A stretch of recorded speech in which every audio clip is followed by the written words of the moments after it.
Hey guys, tonight we begin not with golden tombs or silent pyramids, but with something far more personal, something itching just beneath your scalp. You're in ancient Egypt around 1400 BCE, and the morning sun is already a threat. You probably picture ancient Egypt as a land of elaborate wigs and beautifully braided hair. And it was, for the gods and the dead. For you, the living hair is a liability, a filthy, insect-ridden, shameful burden. Sweat is already trickling down your bare scalp because you shaved it all off this morning with a bronze blade that looks suspiciously like a butter knife. It was the only way to stay clean. By the end of this journey, you'll understand why having or not having hair was a matter of purity status and your very connection to the divine. So before you get comfortable, take a moment to like the video and subscribe, but only if you genuinely enjoy what I do here. And let me know in the comments where you're tuning in from and what time it is for you. It's always fascinating to see who's joining us from around the world. Now dim the lights, maybe turn on a fan for that soft background hum, and let's ease into tonight's journey together. You're not in control anymore. You're in history. And history doesn't care if you have lice. You wake up to a rectangle of pale light painted on the far wall. The sun hasn't fully risen, but its heat already presses down a physical weight in the small dark room. You swing your legs off your sleeping mat, a simple woven thing made of reeds laid directly on the packed earth floor. It offers no comfort, only a barrier between your body and the cool dirt.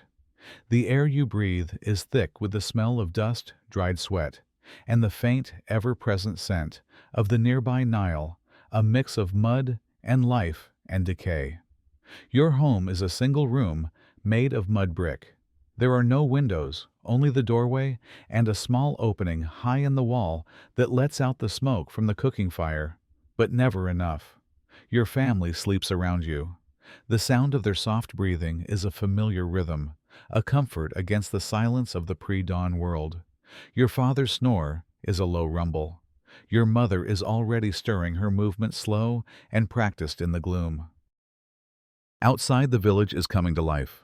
You can hear a dog barking, the distant braying of a donkey, and the low chatter of your neighbors as they, too, begin the day's first chore, fetching water. You stand and stretch, your joints cracking. The walls of your home are cool to the touch for now, but you know that in a few hours they will radiate heat like a kiln. There is no furniture, save for a few low stools and the clay pots that hold your family's water and grain. This isn't a life of luxury. This isn't a life of choice. It is a life of routine, of sun and soil, dictated by the river and the gods. You pull on your only garment, a simple linen kilt, its fabric softened by years of wear. It's time to face the day.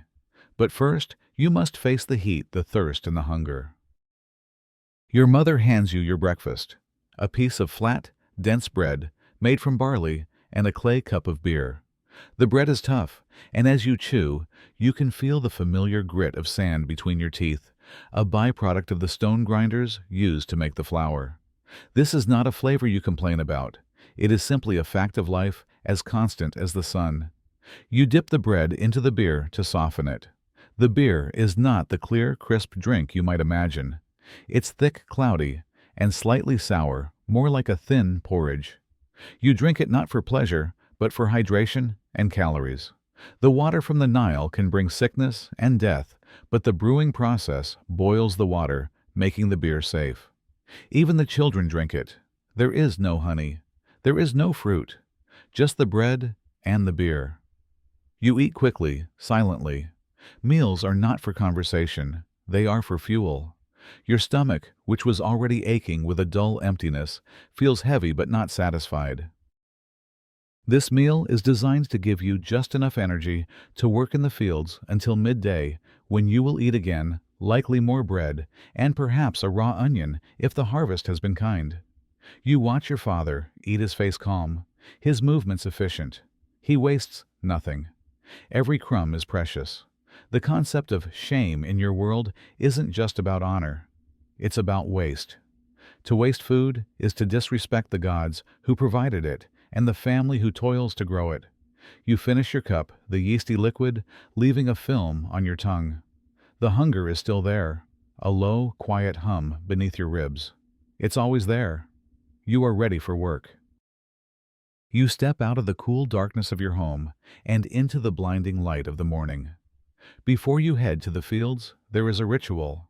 You face east toward the rising sun, the embodiment of Ra, and you offer a silent prayer. Not of elaborate words, but of simple acknowledgement. You are a part of this world, and the gods are the world. Your life is governed by a single powerful concept, Ma'at. It is the idea of order, truth, balance, and justice. It is the divine harmony that keeps the sun rising, the Nile flooding, and the world from collapsing into chaos. Your entire existence is an effort to live within Ma'at. You obey the Pharaoh, who is a living god, the son of Ra, whose duty it is to maintain Ma'at on earth. You respect the priests, who are the intermediaries between you and the divine. You honor your parents. You do your work without complaint. To disrupt this order is to invite chaos, not just for yourself, but for all of Egypt. This belief is not abstract. It is visible everywhere. In the perfect symmetry of the temples, in the rigid poses of the statues, in the organized lines of workers hauling stone. Everything has its place. Everything has its purpose, and purity is a reflection of this divine order. To be unclean is to be in a state of chaos. To be clean is to be closer to the gods. And this is where your anxiety begins to stir. Today is not a normal day. It is a festival day, a day of offerings at the local temple. You will not be working in the fields.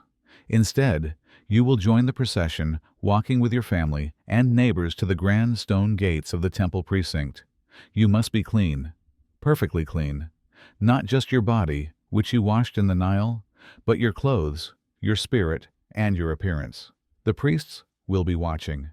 They are the guardians of purity, and their gaze is unforgiving. You run a hand over your scalp. It's bare-shaved just this morning with a bronze razor your father sharpened on a stone. It feels smooth, but you can't help but feel exposed under the sun's glare. The lack of hair is a sign of your cleanliness, a practical defense against the heat and the lice that plague everyone. But it is also a mark of your status. You are a commoner. You are not a noble, whose elaborate wig would now be perfectly oiled and scented. You are not a priest whose shaved head signifies the highest state of ritual purity. You are just bare. And as you prepare to walk toward the temple, you feel a familiar unease. You know that in the eyes of the gods, and more importantly, in the eyes of their priests, your appearance is a testament to your place in the universe. Purity is the path to divine favor, and in ancient Egypt, your hair or lack thereof is the first and most shameful test. The first thing you notice is the sound, a rough scraping sound, like stone grinding against hide. Then you feel it, the dull, insistent pull of a bronze razor against your scalp. You're sitting on a low stool outside your mud brick home, head bowed as your father methodically works his way across your skull. There is no shaving cream, no hot water, only the dry scrape of metal on skin. You clench your jaw with each pass, praying he doesn't press too hard. A nick from one of these razors, often made of a simple copper alloy and not nearly as sharp as it should be, can easily become an angry weeping sore in the relentless heat. But the risk of a cut is nothing compared to the alternative. The real reason for this ritual isn't about style. It's about war. A war fought daily against an enemy that is tiny, tireless, and utterly humiliating lice. In the blistering climate of ancient Egypt, sweat is a constant companion. It slicks your skin, dampens your linen, and turns your hair into a thriving, humid ecosystem for parasites. Lice, fleas, and other unspeakable things don't just bite. They burrow. They lay their eggs. They multiply. They are a sign of filth, of chaos. A tiny crawling disruption of Ma'at living right on your body. A full head of hair, no matter how clean you try to keep it, is an open invitation to infestation. You've seen it on others. The endless, maddening itch. The telltale specks of white in a dark braid. The social shame that follows. People recoil from the infested. They are seen as unclean, impure, as if they carry a physical manifestation of their own disorder. The priests teach that cleanliness brings you closer to the gods, and there is nothing divine about a louse. So you shave. Everyone does, or almost everyone. As a child, you had the sidelock of youth, but now, as a working man, a bare scalp is a mark of practicality and in its own way of purity. It is the simplest way to win the war. Your father finishes the last section wiping the razor on a piece of cloth. He runs a hand over your head, his calloused fingers checking for any missed patches. You are now smooth bare and vulnerable to the sky. As you stand, the morning sun, already fierce, beats down on your newly exposed skin. It feels strange. A cool breeze you didn't notice before now ghosts across your scalp, a brief moment of relief before the heat begins to bake it. You will wear a simple linen cap when you work in the fields, but even that feels insufficient. The sun is a powerful god, and you have just removed your only natural shield against his gaze. But it is a worthy trade. Tonight, when you lay your head on your reed pillow, you will sleep without the maddening itch. You will be free of the tiny monsters that torment your neighbors.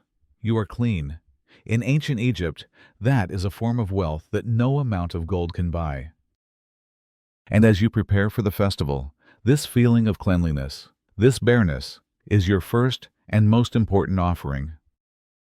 Your head might be bare, but that doesn't mean it has to stay that way, especially not for a festival. Now comes the second part of your transformation, the wig. You retrieve it carefully from a wooden box where it rests, protected from the dust and sand that coats everything else you own. This is not the grand, elaborate wig of a noble woven from hundreds of fine human hairs and adorned with golden beads. Yours is a more humble affair, crafted from plant fibers and coated in beeswax to give it shape and a slight sheen. It is stiff-heavy and smells faintly of old wax and the passage of time. But it is yours, and it is your key to appearing respectable, to looking like a man who understands his place in the divine order. Wigs in ancient Egypt are not for hiding baldness. They are for proclaiming status. A shaved head is a sign of cleanliness, but a wig is a sign of civilization. It is a way of imposing an artificial, orderly, and unchanging hairstyle onto a world where nature is messy and chaotic. The wealthiest Egyptians own multiple wigs, each one for a different occasion. Some are short and curled, mimicking natural hair for daily wear. Others are long braided and impossibly intricate, reserved for ceremonies and feasts. These elite wigs are masterpieces of craftsmanship, often taking months to create. They are made from real human hair, bought or traded from foreign lands, stitched meticulously onto a mesh cap. To wear such a wig is to wear your wealth on your head. Your wig, however, is a more common design. It's functional. You place it on your head, and the weight is immediate and uncomfortable. The mesh cap, made of woven palm fibers, feels scratchy against your shaved scalp. In the growing heat, you know it will become a tiny, personal oven, trapping sweat and offering no relief. Yet you adjust it until it sits just right. Looking at your reflection in a bowl of water, you see a different person. The wig gives you an air of dignity, a silhouette of conformity. It says you are a man who respects tradition. It covers the bareness of your working life and replaces it with the artifice of civilization. This is the paradox you live with. You shave your head to be free of pests and filth, then cover it with a hot, heavy, and expensive object to be socially acceptable. The wig is both a shield and a burden. It protects your scalp from the sun, but it also isolates you from the breeze. It signals your status, but it also reminds you of the class you do not belong to. You watch the nobles pass in their chariots, their own wigs shimmering with scented oils, and you are keenly aware of the vast gulf between their world and yours. Their wigs are soft, their movements graceful. Yours is a humble imitation, a reminder of your aspiration, not your reality. But for today, for the festival, it is enough. You are clean, you are wigged, you are ready. You watch your young son playing in the dust near the doorway, and your eyes are drawn to the single thick braid of hair that hangs down the right side of his otherwise completely shaved head. This is the sidelock of youth, the unmistakable sign of childhood in ancient Egypt. It is not a fashion choice. It is a sacred marker, a symbol of his immaturity and his protected status in the eyes of the gods and the community. From the moment he was born, his head, like yours, has been kept shaved to maintain cleanliness and ward off the ever-present threat of lice. But this one lock of hair is left to grow a living testament to the fact that he is not yet a man. It is a visual promise of the adult he will one day become. The sidelock is a part of him as much as his hands or his voice. It swings when he runs, it gets dusty when he plays, and your wife braids it carefully each morning. Its presence is a constant, gentle reminder of the innocence and vulnerability of youth. In a world where life is hard and children are expected to contribute from a young age, the sidelock is a small, sacred space of protected childhood. It says, "I am still learning. I am not yet responsible for the burdens of adulthood." This tradition is universal across all social classes. The son of a pharaoh and the son of a farmer both wear the lock. It is a great equalizer, a shared symbol of a stage of life that everyone must pass through. But this symbol comes with a strict expiration date. The moment a boy reaches puberty, the moment he is ready to transition into manhood, the sidelock must be cut. This is not a quiet trim at home. It is a public ceremony, a rite of passage. The cutting of the lock is a deeply significant event, often accompanied by feasts and religious rituals. It signifies the end of childhood and the beginning of a new life with new responsibilities. The boy's head is shaved completely for the first time, and he steps into the world as a man ready to marry, to work to become a soldier or a scribe. The cut hair is sometimes offered to the gods a final symbolic release of his younger self. To see an adult man still wearing a sidelock would be unthinkable, a mark of profound shame. It would mean he had failed to mature, that he was stuck in a state of dependency, an eternal child in a world that demands strength and responsibility. So as you watch your son, you feel a mix of pride and melancholy. You are proud of his youthful energy, his innocence. But you also know that the day is coming when the razor will take that final lock of hair and he will leave the protected world of childhood behind forever. That single braid is a beautiful fleeting thing, a symbol of a time that, like the Nile's flood, comes and goes all too quickly. As you join the procession moving toward the temple, you see them. The priests walking with a slow, measured pace, their white linen robes immaculate against their sun-darkened skin. But what truly sets them apart, what marks them as vessels of the divine, is their absolute hairlessness. Their heads are not just shaved, they are gleaming polished, reflecting the sunlight like sacred stones. Their bodies, too, are completely free of hair from their eyebrows to their toes. This is not for comfort or for fashion. It is the ultimate expression of ritual purity. In the eyes of the gods, hair is a worldly thing. It is wild, animalistic, a remnant of the chaos that existed before creation. To serve the gods, to enter their sacred houses, and speak their holy words, a priest must shed every last trace of that chaos. He must become a clean slate, a perfect, unblemished vessel for the divine to inhabit. The process is relentless. A priest must shave his entire body every 3 days. Not with a sharp steel razor, but with bronze or obsidian blades that require patience and a steady hand. Every hair is an impurity, a potential distraction from the sacred. To carry even a single hair into the temple would be a profound act of disrespect, a contamination of the holy space. You watch them pass, and you feel a sense of awe mixed with a slight unease. They seem otherworldly, their smooth skin and bare faces creating a look that is neither male nor female, but something else entirely, something transcendent. Their lack of hair separates them from the rest of humanity. While you and your neighbors shave your heads for hygiene, they shave their souls for the gods. Their commitment is a physical manifestation of their spiritual devotion. While you toil in the fields, your body accumulating the dust and sweat of the earth, they live in a state of perpetual purification. Their lives are a constant ritual of cleansing both inside and out. They eat special foods, wear only the purest white linen, and bathe multiple times a day in sacred pools. Their hairlessness is the most visible sign of this separation, a constant reminder to all who see them that they walk a different path, a path closer to the gods. When a priest stands before the statue of Amun-Ra, his shaven head bowed in reverence, he is offering not just prayers, but his very body as a symbol of his submission to divine will. He has removed his individuality, his earthly vanity, to become a mirror for the God's perfection. You, with your humble wig and your work-worn hands, can only look on in respect. You understand that their baldness is not the same as yours. Yours is a matter of practicality. Theirs is a matter of holiness.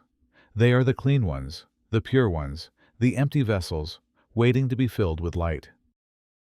At the head of the festival procession, carried on a golden palanquin, you see him, the Pharaoh, the living Horus, the intermediary between the gods and mortals. His face is calm, his gaze distant, and strapped to his chin is a long, narrow, and perfectly braided false beard. He is clean-shaven, as all respectable Egyptian men are.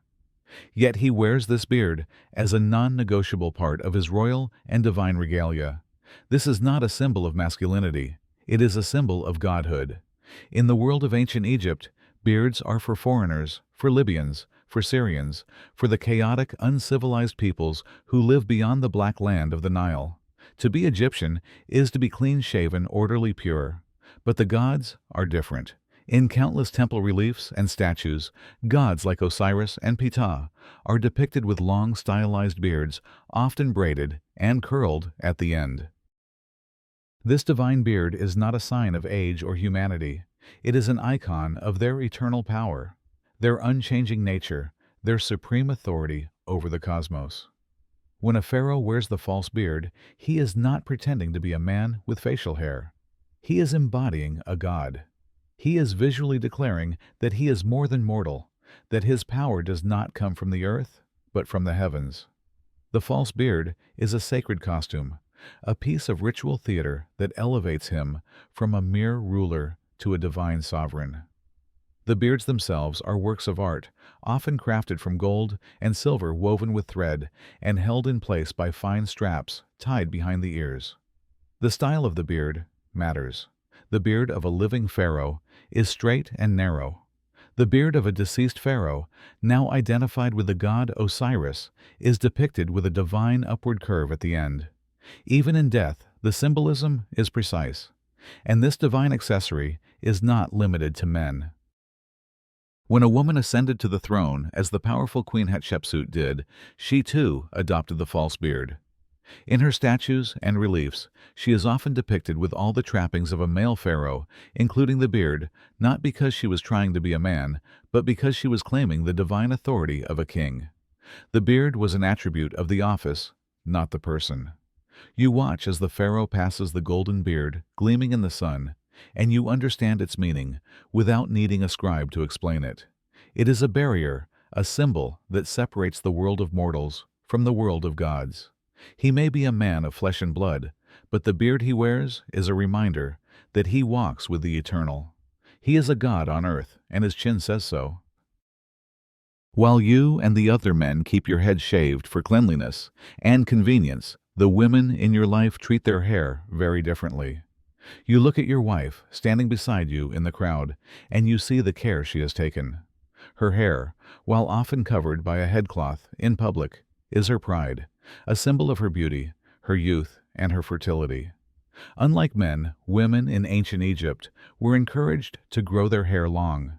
It was seen as a powerful feminine attribute, a frame for the face, and a canvas for artistry. The most common style is a cascade of thin, tight braids, sometimes dozens of them falling gracefully over the shoulders. These aren't simple plaits. They are complex creations often interwoven with beads of colored glass shells, or even gold. The effort involved is immense. Your wife spends hours with her sisters or neighbors, helping one another braid style and maintain their hair. They use combs made of wood or bone and apply scented oils and fats to keep the hair conditioned and smelling sweet in the dry, dusty air. For special occasions, like this festival, she might even attach extensions, extra braids of human hair, woven seamlessly into her own to create a fuller, more luxurious look. This isn't vanity. It's a form of self-expression and social signaling. A woman's hairstyle can indicate her age, her marital status, and her social standing. Wealthy women, of course, take it to another level.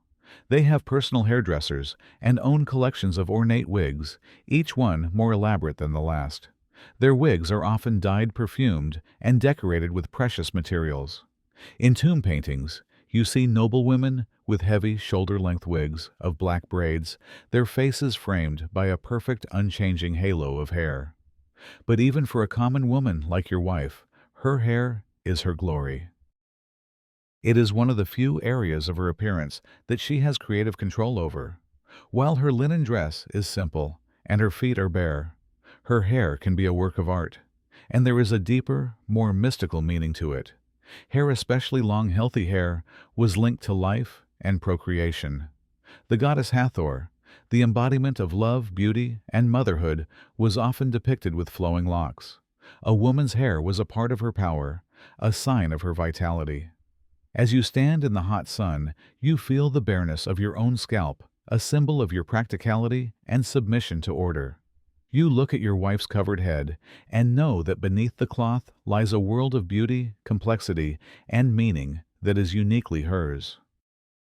You see an old man in the crowd, his shaved head showing not the smooth skin of youth, but the wrinkles and spots of age.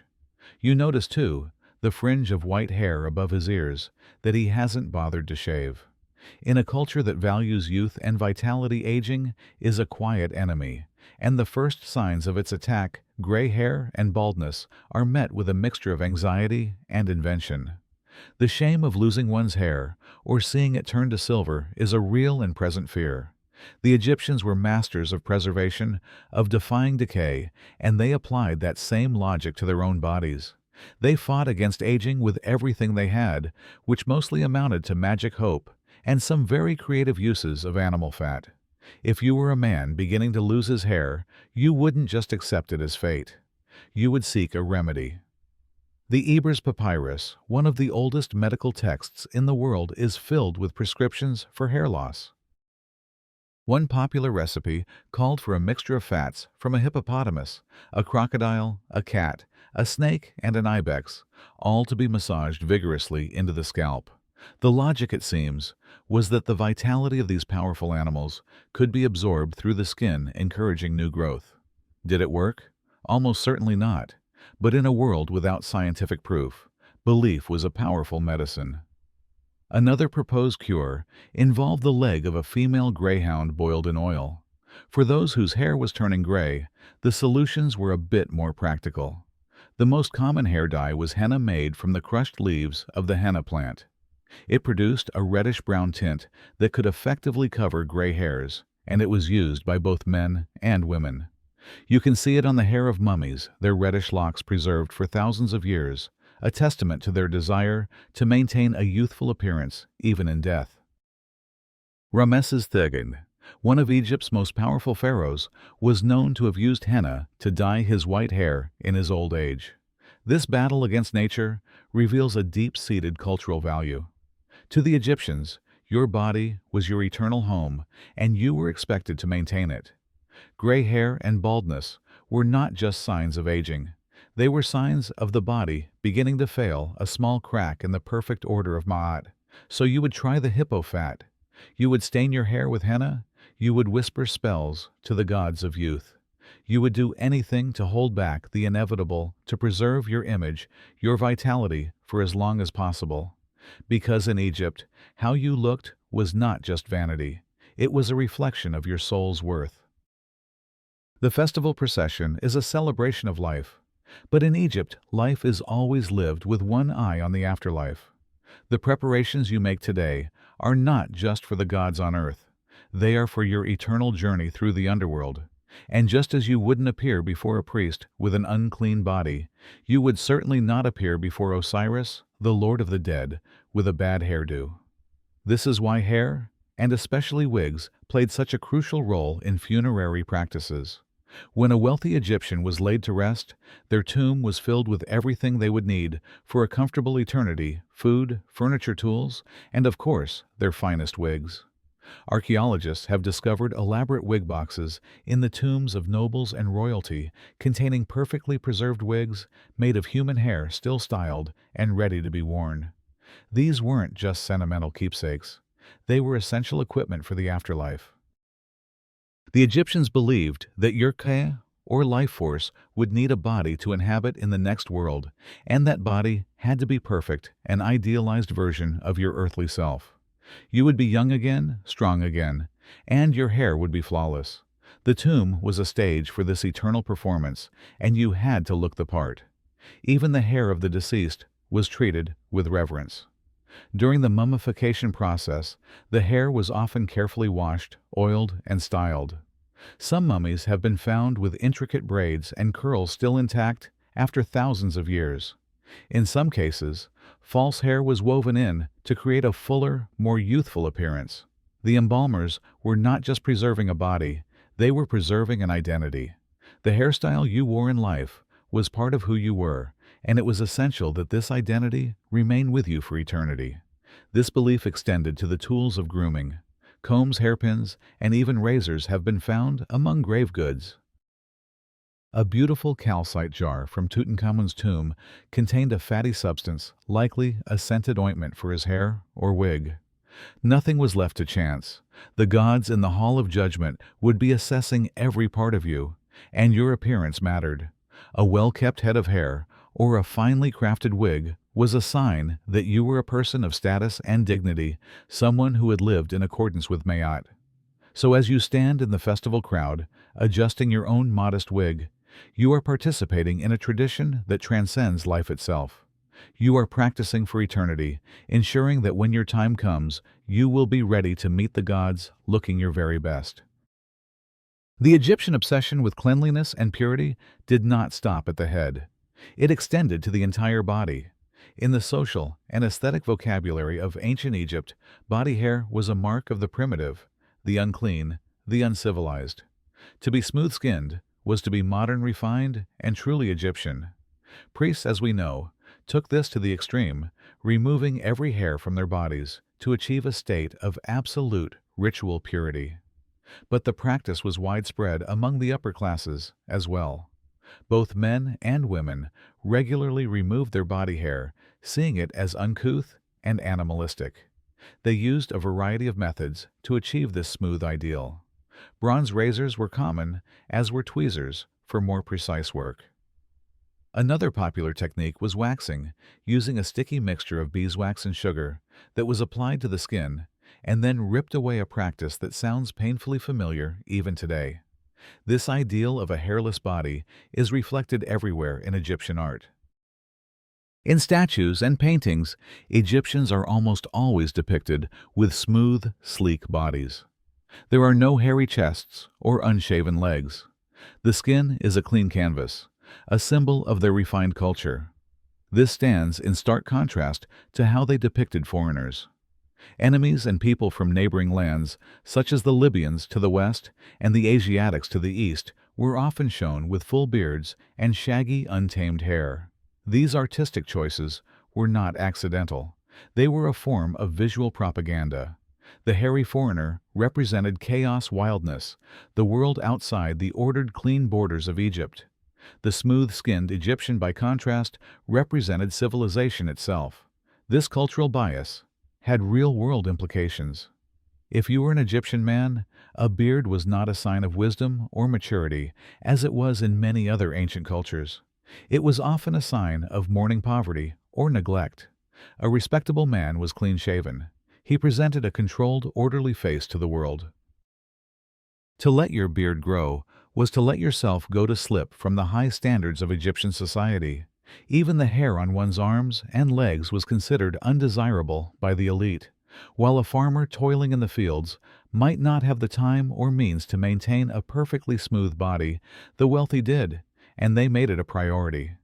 It was another way to distinguish themselves from the laboring masses and from the barbarians at their borders. So when you look at the figures on a temple wall, you are seeing more than just art. You are seeing a cultural statement, a world divided into the smooth and the hairy, the ordered and the chaotic, the civilized and the wild. In ancient Egypt, your skin was a map of your place in that world. In a society where your hair, or lack of it, is so deeply tied to your identity status and purity, the act of forcibly shaving someone becomes one of the most profound forms of public humiliation imaginable. It is not just an assault on the body. It is an assault on the soul.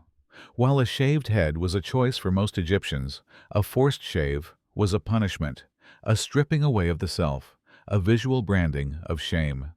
This was especially true for women. A woman's long braided hair was a symbol of her femininity, her beauty, and her social standing. To have it crudely hacked off was to be dishonored in the most intimate way. We see evidence of this in the treatment of female captives of war. When foreign women were brought to Egypt as slaves, their hair was often shorn. This was a practical measure, to be sure, a way to clean them of lice and assimilate them into Egyptian standards of hygiene. But it was also a powerful symbolic act. It was a way of erasing their foreign identity, of breaking their spirit, of marking them as property. They were stripped of their old life, and the first thing to go was their hair. Similarly, an Egyptian woman found guilty of adultery could be punished by having her head shaved and being cast out of her community. Her hair, once her glory, would become her shame, a public announcement of her transgression. She would walk through the streets bareheaded, not as a sign of cleanliness, but as a sign of her disgrace. For men, the humiliation was different, but no less potent. A soldier who showed cowardice in battle could have his head partially shaved in a bizarre pattern, marking him as a man who had failed his pharaoh and his country. He would be forced to live with this visible mark of shame until his hair grew back, a constant public reminder of his failure. Even a foreign envoy who displeased the pharaoh might be sent back to his own land with his head and beard shaved, a deliberate, diplomatic insult that said more than words ever could. It was a message: you and the king you represent are unclean, uncivilized, and unworthy of our respect. The tools used for these punishments were not the careful razors of a priest or a noble. They were crude blades meant to tear and pull, leaving the scalp raw and bleeding. The act was meant to be violent, a physical manifestation of the social violence being inflicted. In a world built on image symbolism and order, a forced shave was the ultimate disruption. It was a way for the powerful to say, "I own your identity, I can erase you." And there was no worse shame than that. You walk through the crowded, dusty alleys of the artisans' quarter, the air thick with the smell of sawdust, fired pottery, and hot metal. You are on an errand for your master, a man of modest wealth who has decided his current wig is no longer suitable for the upcoming festival of Opet. He wants a new one, and he has sent you to the wigmaker's workshop, a place that is spoken of with a mixture of respect and quiet revulsion. You find it tucked away in a narrow side street, a small, dark room with a doorway that spills shadows into the bright sun. The moment you step inside, the smell hits you. It's a strange, cloying perfume of beeswax, human sweat, and something else, something faintly organic, like old parchment or dried leaves. This is the scent of hair. Not living hair, but harvested hair waiting to be given a second life. The workshop is cramped. Bundles of human hair hang from the ceiling like dark, silent vines. They are sorted by length, by color, by quality. Black hair from Nubia, brown hair from the Levant, reddish hair from desert tribes, all of it bought, traded, or taken as tribute. The wigmaker, a hunched, meticulous man, with stained fingers and eyes that miss nothing, does not greet you.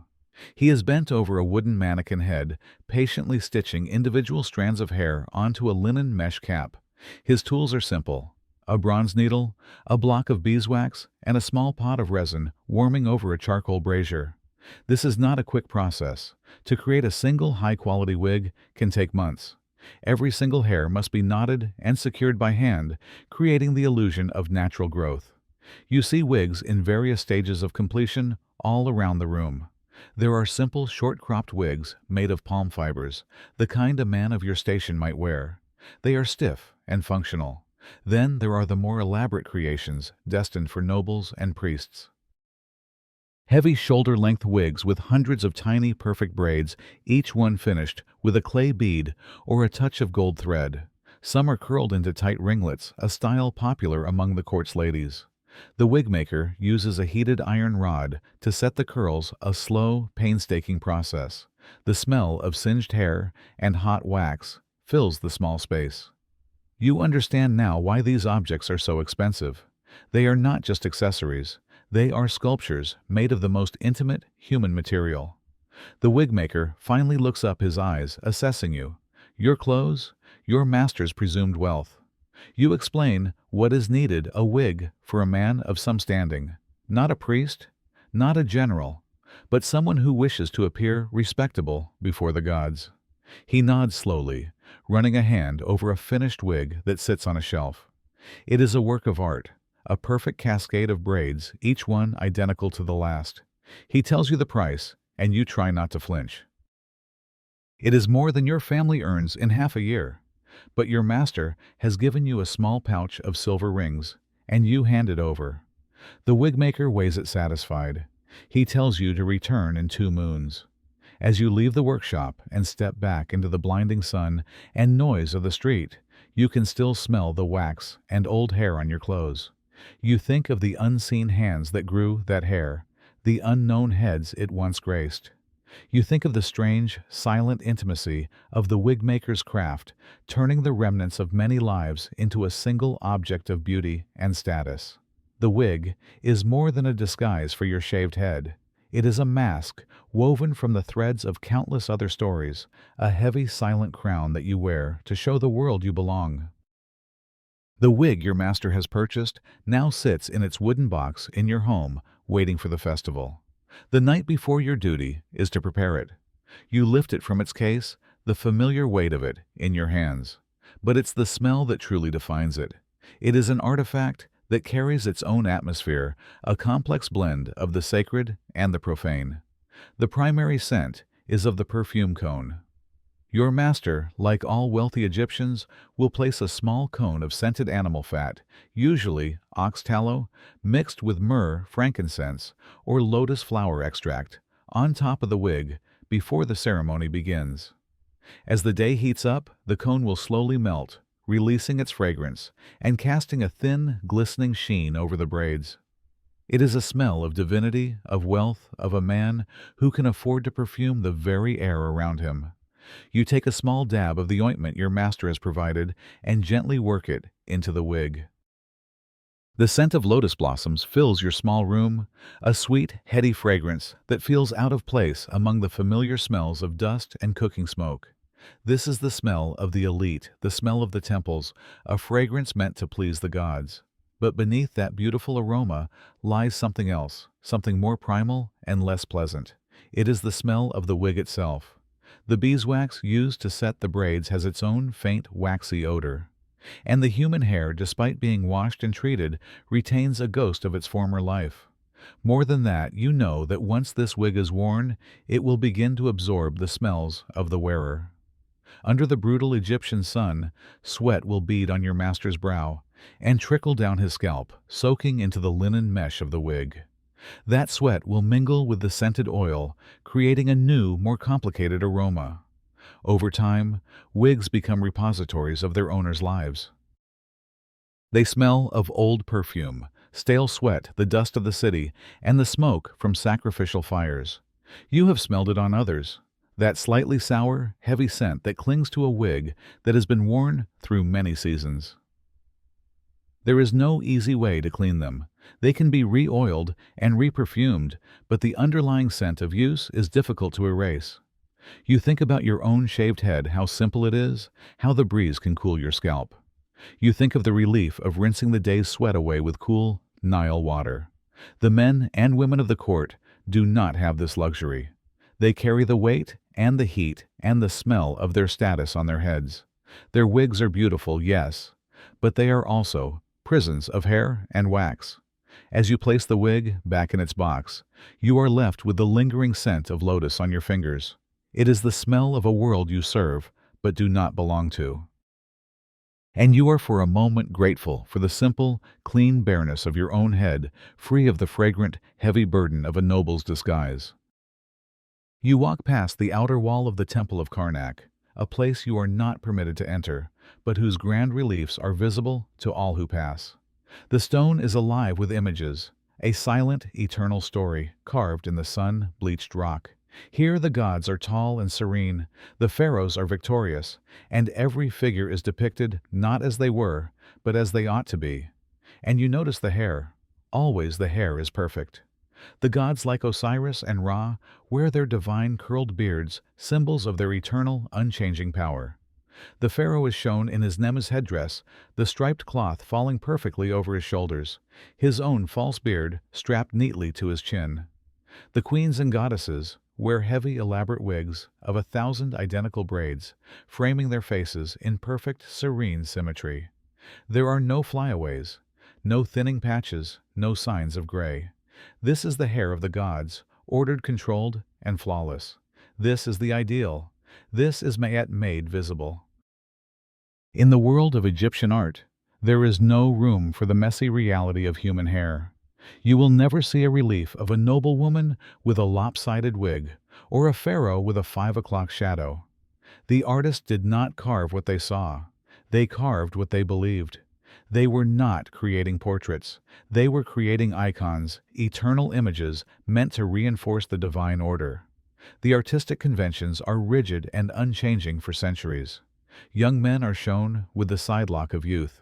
Priests are depicted with their clean-shaven heads, a sign of their purity.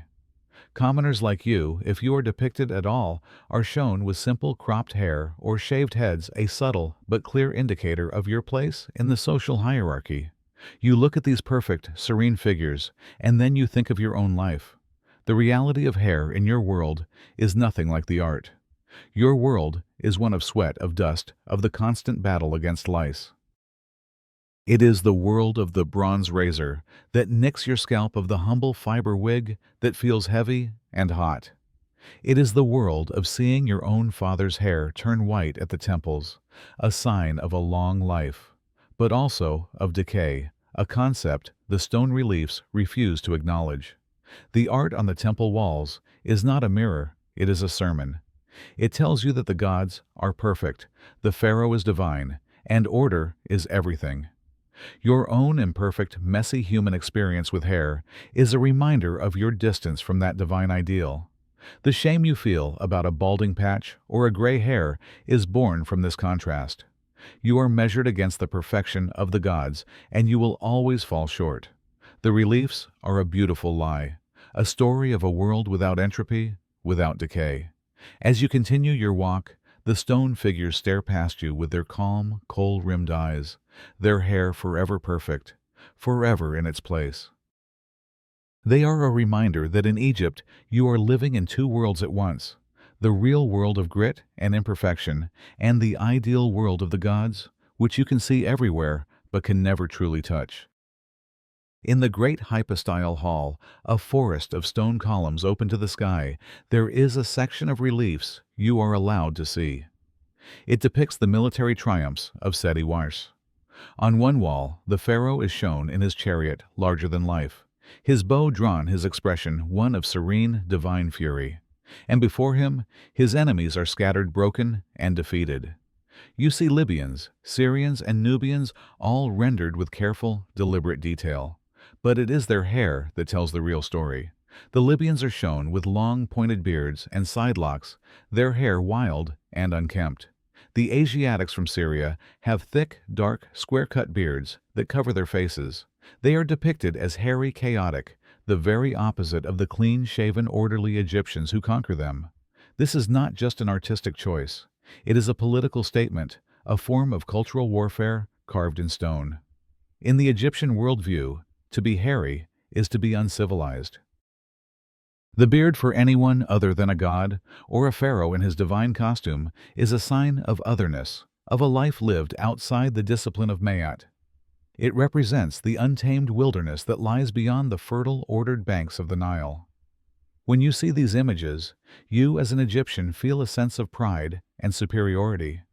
You see the smooth-cheeked Egyptian soldiers, their heads shaved and their bodies clean, bringing order to a world of bearded barbarians. The message is clear. We are the forces of civilization, and they are the forces of chaos. You have seen these foreigners in real life, not just in stone. You have seen the trade caravans from the east, the men with their thick beards and strange clothes. You have seen the Nubian mercenaries in the army, their dark skin and curled hair marking them as different. And always the first thing you notice is the hair. It is a visual shorthand for not one of us. Now, this cultural bias is reinforced in the stories your elders tell tales of hairy, desert demons and savage bearded invaders from the sea. The beard becomes a symbol of threat of disorder. It is something to be shaved off, to be tamed, to be conquered. When a foreign king is captured, his beard is often shaved as a mark of his submission and humiliation. He is stripped of his foreign identity and forcibly brought into the Egyptian world of cleanliness and order. So as you look at the relief of the defeated Libyan chieftain, his pointed beard a sign of his broken pride, you understand the deep shame associated with facial hair. You run a hand over your own smooth chin, a daily ritual that connects you to the identity of your people. To be clean-shaven is to be loyal. It is to be pure. It is to be Egyptian. The beards of the foreigners are a reminder of the chaos that always waits at the borders, a chaos that must be held back, shaved away, and brought under the control of the gods and their son, the pharaoh. A wail cuts through the morning air. It is a sound you know well, a sound of grief that is both personal and public. Your neighbor's husband has died, taken by a sudden fever in the night. Soon, the professional mourners will arrive, women paid to weep, to tear their clothes, and to throw dust on their heads. But before they come, you see the widow emerge from her home, and her appearance is a shock to the system of order you are so used to. Her hair, normally neatly braided and covered, is undone. It hangs loose and matted around her face, tangled with the dust she has already smeared on her cheeks. She has not oiled it, she has not combed it. This is not a sign of neglect, it is a sign of mourning. In ancient Egypt, the act of grieving is a temporary, sanctioned descent into chaos. When death disrupts the perfect order of a family, the mourners must physically reflect that disruption. And the most powerful way to do this is to abandon the strict rules of grooming and hygiene. Men who are normally clean-shaven will let their beards grow a scruffy, untamed mark of their sorrow. Their heads, normally shaved, might be left untended, allowing stubble to grow. They are letting the wildness of grief show on their faces. But for women, the transformation is even more dramatic. To unbind one's hair, to let it fall wild and unkempt, is a powerful statement. Hair that was once a symbol of beauty and control now becomes a symbol of loss and chaos. The mourners are stepping outside of Ma'at, entering a liminal space between the world of the living and the world of the dead. Their disheveled appearance is a sign of their respect for the deceased. They are so consumed by grief that they have no time for worldly vanities, like combing their hair. You watch your neighbor, her face streaked with tears and dirt, her hair a tangled mess, and you feel a deep sense of pity and respect. She is performing her grief as tradition demands. This period of cosmetic chaos does not last forever. Once the 40-day period of embalming is over and the funeral rites are complete, the mourners will cleanse themselves again. The men will shave their beards. The women will wash oil and rebraid their hair. They will re-enter society, restoring order to their bodies as they try to restore order to their lives. But for now, their unkempt hair is a sacred sign.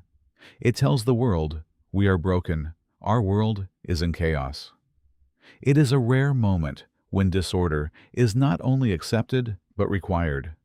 The shame of being unkempt is temporarily replaced by the duty of sorrow.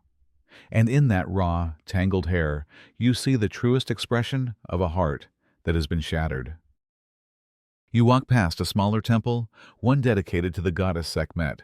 Carved at its entrance are the figures of lions, their manes full and flowing, radiating power.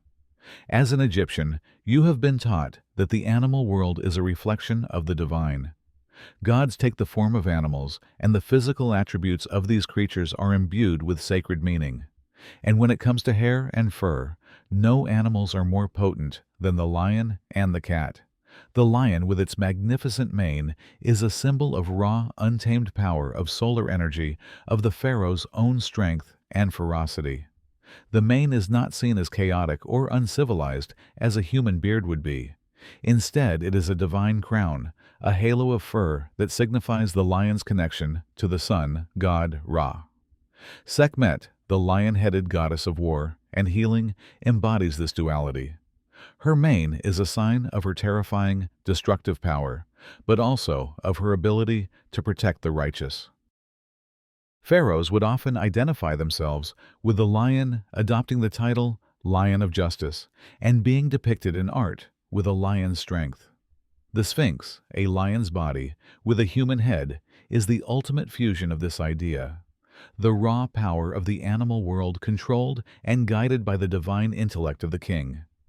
The fur of the lion is a symbol of royalty and power that is beyond human rules of purity. It is a divine exception. Then there is the cat. In your home, a small cat sleeps curled in a patch of sun. You treat it with respect, not just as a pet that keeps the rats away, but as a living vessel of the goddess Bastet.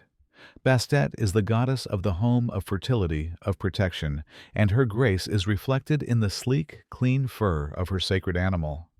Unlike the lion's mane, the cat's fur represents a different kind of power, controlled, elegant, and mysterious. Cats were revered in Egypt. Harming one was a serious crime, sometimes punishable by death. When a family cat died, the household would go into mourning, and its members would often shave their eyebrows as a sign of their grief. The cat would be mummified, wrapped in linen, and buried in a sacred cemetery, ready for its journey to the afterlife. The whiskers of a cat, its soft fur, its silent movements, all were seen as reflections of Bastet's divine nature. Its cleanliness was particularly admired. A cat is constantly grooming, keeping itself pure. It embodies the very ideal of Egyptian hygiene. So you live in this world of contradictions. The hair on your own body is a source of shame, something to be removed. But the fur of a lion or a cat is a sign of divinity. It is a reminder that the rules of purity for mortals do not apply to the gods or to the sacred animals who walk among you as their living representatives. The lion's mane is power. The cat's fur is purity. And your own hair is simply a problem to be solved. You stand in the bustling marketplace of Thebes, a chaotic symphony of sounds and smells.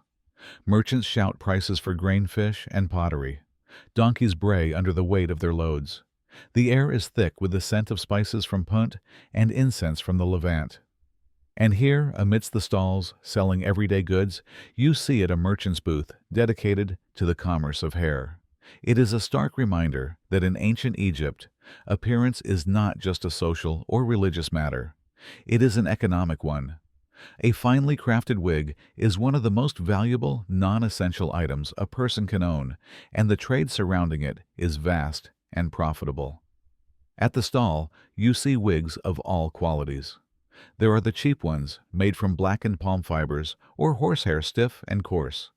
These are for the working class, for people like you, who need a wig for a festival, but can afford little else. They are functional, but carry no prestige. Then there are the wigs of the middle tier, made from a blend of human hair and other fibers more comfortable and realistic. But the true treasures are kept in locked wooden chests, brought out only for serious buyers. These are the full human hair wigs, the status symbols of the elite. The merchant unwraps one from its linen cloth, and it seems to absorb the sunlight. It is made of hundreds of long black strands of hair, likely imported from Nubia to the south, or from the lands of the Near East. This hair is a raw commodity, traded along the same routes as gold, ivory, and ebony. The price the merchant quotes for such a wig is staggering. It could buy a small plot of farmland, a handful of cattle, or feed your family for a year. Only the highest-ranking officials, priests, and members of the royal court could afford such a luxury. You understand that the wig on a noble's head is not just a fashion accessory. It is a visible declaration of their wealth, a non-verbal announcement that they can afford to purchase the very hair off another person's head. The trade extends beyond wigs. The merchant also sells cosmetic supplies related to hair. Small clay pots filled with reddish henna powder for dyeing gray hair. Cones of scented fat made with expensive imported myrrh to be melted on top of wigs. Ornate combs carved from ivory and decorative hairpins tipped with gold. Even the razors and tweezers used for hair removal are part of this economy. A bronze razor of good quality is a valuable tool passed down from father to son.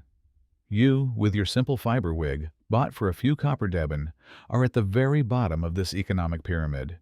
Your appearance is a budget version of the ideal, a humble imitation of the elite. The shame of not having the finest wig is not just social, it is economic. It is a constant visible reminder of your place in the rigid hierarchy of Egypt. You cannot afford the hair of a noble, and so you can never truly look the part. You lie on your reed mat in the dark, the sounds of the village fading into the night. A fever has taken hold of your youngest child, and your wife is whispering prayers to Sekhmet, the goddess of both plague and healing. But you know that in Egypt, illness is never just an illness. It can be a sign of a curse, a spiritual attack, and the smallest things, a forgotten offering, a disrespectful word, or even a single stray hair can be used as a weapon against you. Magic, or Heka, is a real and powerful force in your world. It is the energy the gods use to create the universe, and it can be wielded by mortals for both good and evil. And one of the most potent ingredients in any spell is a piece of the person you wish to target. Nail clippings, drops of blood, and especially hair. Your hair contains a piece of your essence, your identity. If it falls into the wrong hands, it can be used to bind you, to curse you, to bring sickness and misfortune upon your household. This is why you are so careful. When your father shaves your head, the shorn hair is not simply swept away. It is carefully gathered and burned, turning it to ash, so that no one can use it against you. You teach your children to do the same. This superstition is a part of your daily life, a quiet, constant thread of anxiety. You've heard stories of execration rituals where priests write the names of Egypt's enemies on clay pots or figurines and then smash them, a form of symbolic destruction. Sometimes, the hair of a captured enemy is tied to these figures to make the curse more potent. This fear extends to the ideal of beauty. Unruly wild hair is not just seen as unkempt. It can be seen as a sign of chaos, of a person who is not in control of their own spirit and is therefore vulnerable to malevolent forces. The perfect orderly braids of a wig are not just for style. They are a form of magical protection, an imposition of order upon the natural chaos of hair. It is a way of saying, I am in control. My essence is bound and protected. If someone in your village suffers from an unexplainable illness, whispers will start. Has someone cursed them? Did they offend a spirit? People will search for signs, for misplaced objects, for anything that could have been used in a dark ritual. So tonight, as you listen to your child's feverish breathing, you can't help but wonder. Did you miss a stray hair? Did a neighbor with a grudge find it? You recite a protective chant under your breath, a simple spell to ward off unseen evils. In ancient Egypt, the shame of having messy hair is not just about appearance. It is about a deep, primal fear of losing control, of leaving a piece of yourself exposed to a world full of hidden dangers and dark magic. He comes to your village once every few weeks, a man carrying a small leather bag filled with his tools. He is the barber, the man with the razor. He is not a priest, not a scribe, not an artisan who works with wood or clay. His craft is the human body itself, and his social status is as sharp and as ambiguous as the blades he carries. You sit before him, and he begins his work. His razors are made of bronze, sharpened on a leather strop. He is skilled, his movements quick and precise, but he is a man who touches the unclean. He deals with hair which is seen as a source of impurity. He shaves heads, chins, and sometimes even the bodies of those who can afford it. He is a necessary part of the public obsession with hygiene, and yet he is not fully respected for it. The barber in ancient Egypt occupies a strange social space. He performs a service that everyone from the pharaoh to the farmer needs to maintain their civilized appearance. And yet, because his work involves the removal of filth and the handling of the body, he is often looked down upon by the very elite he serves. He is not a physician, though he may be called upon to perform minor surgeries, to lance a boil, or pull a tooth when no one else is available. He is not a priest, though his work is essential for the ritual purity that the temples demand.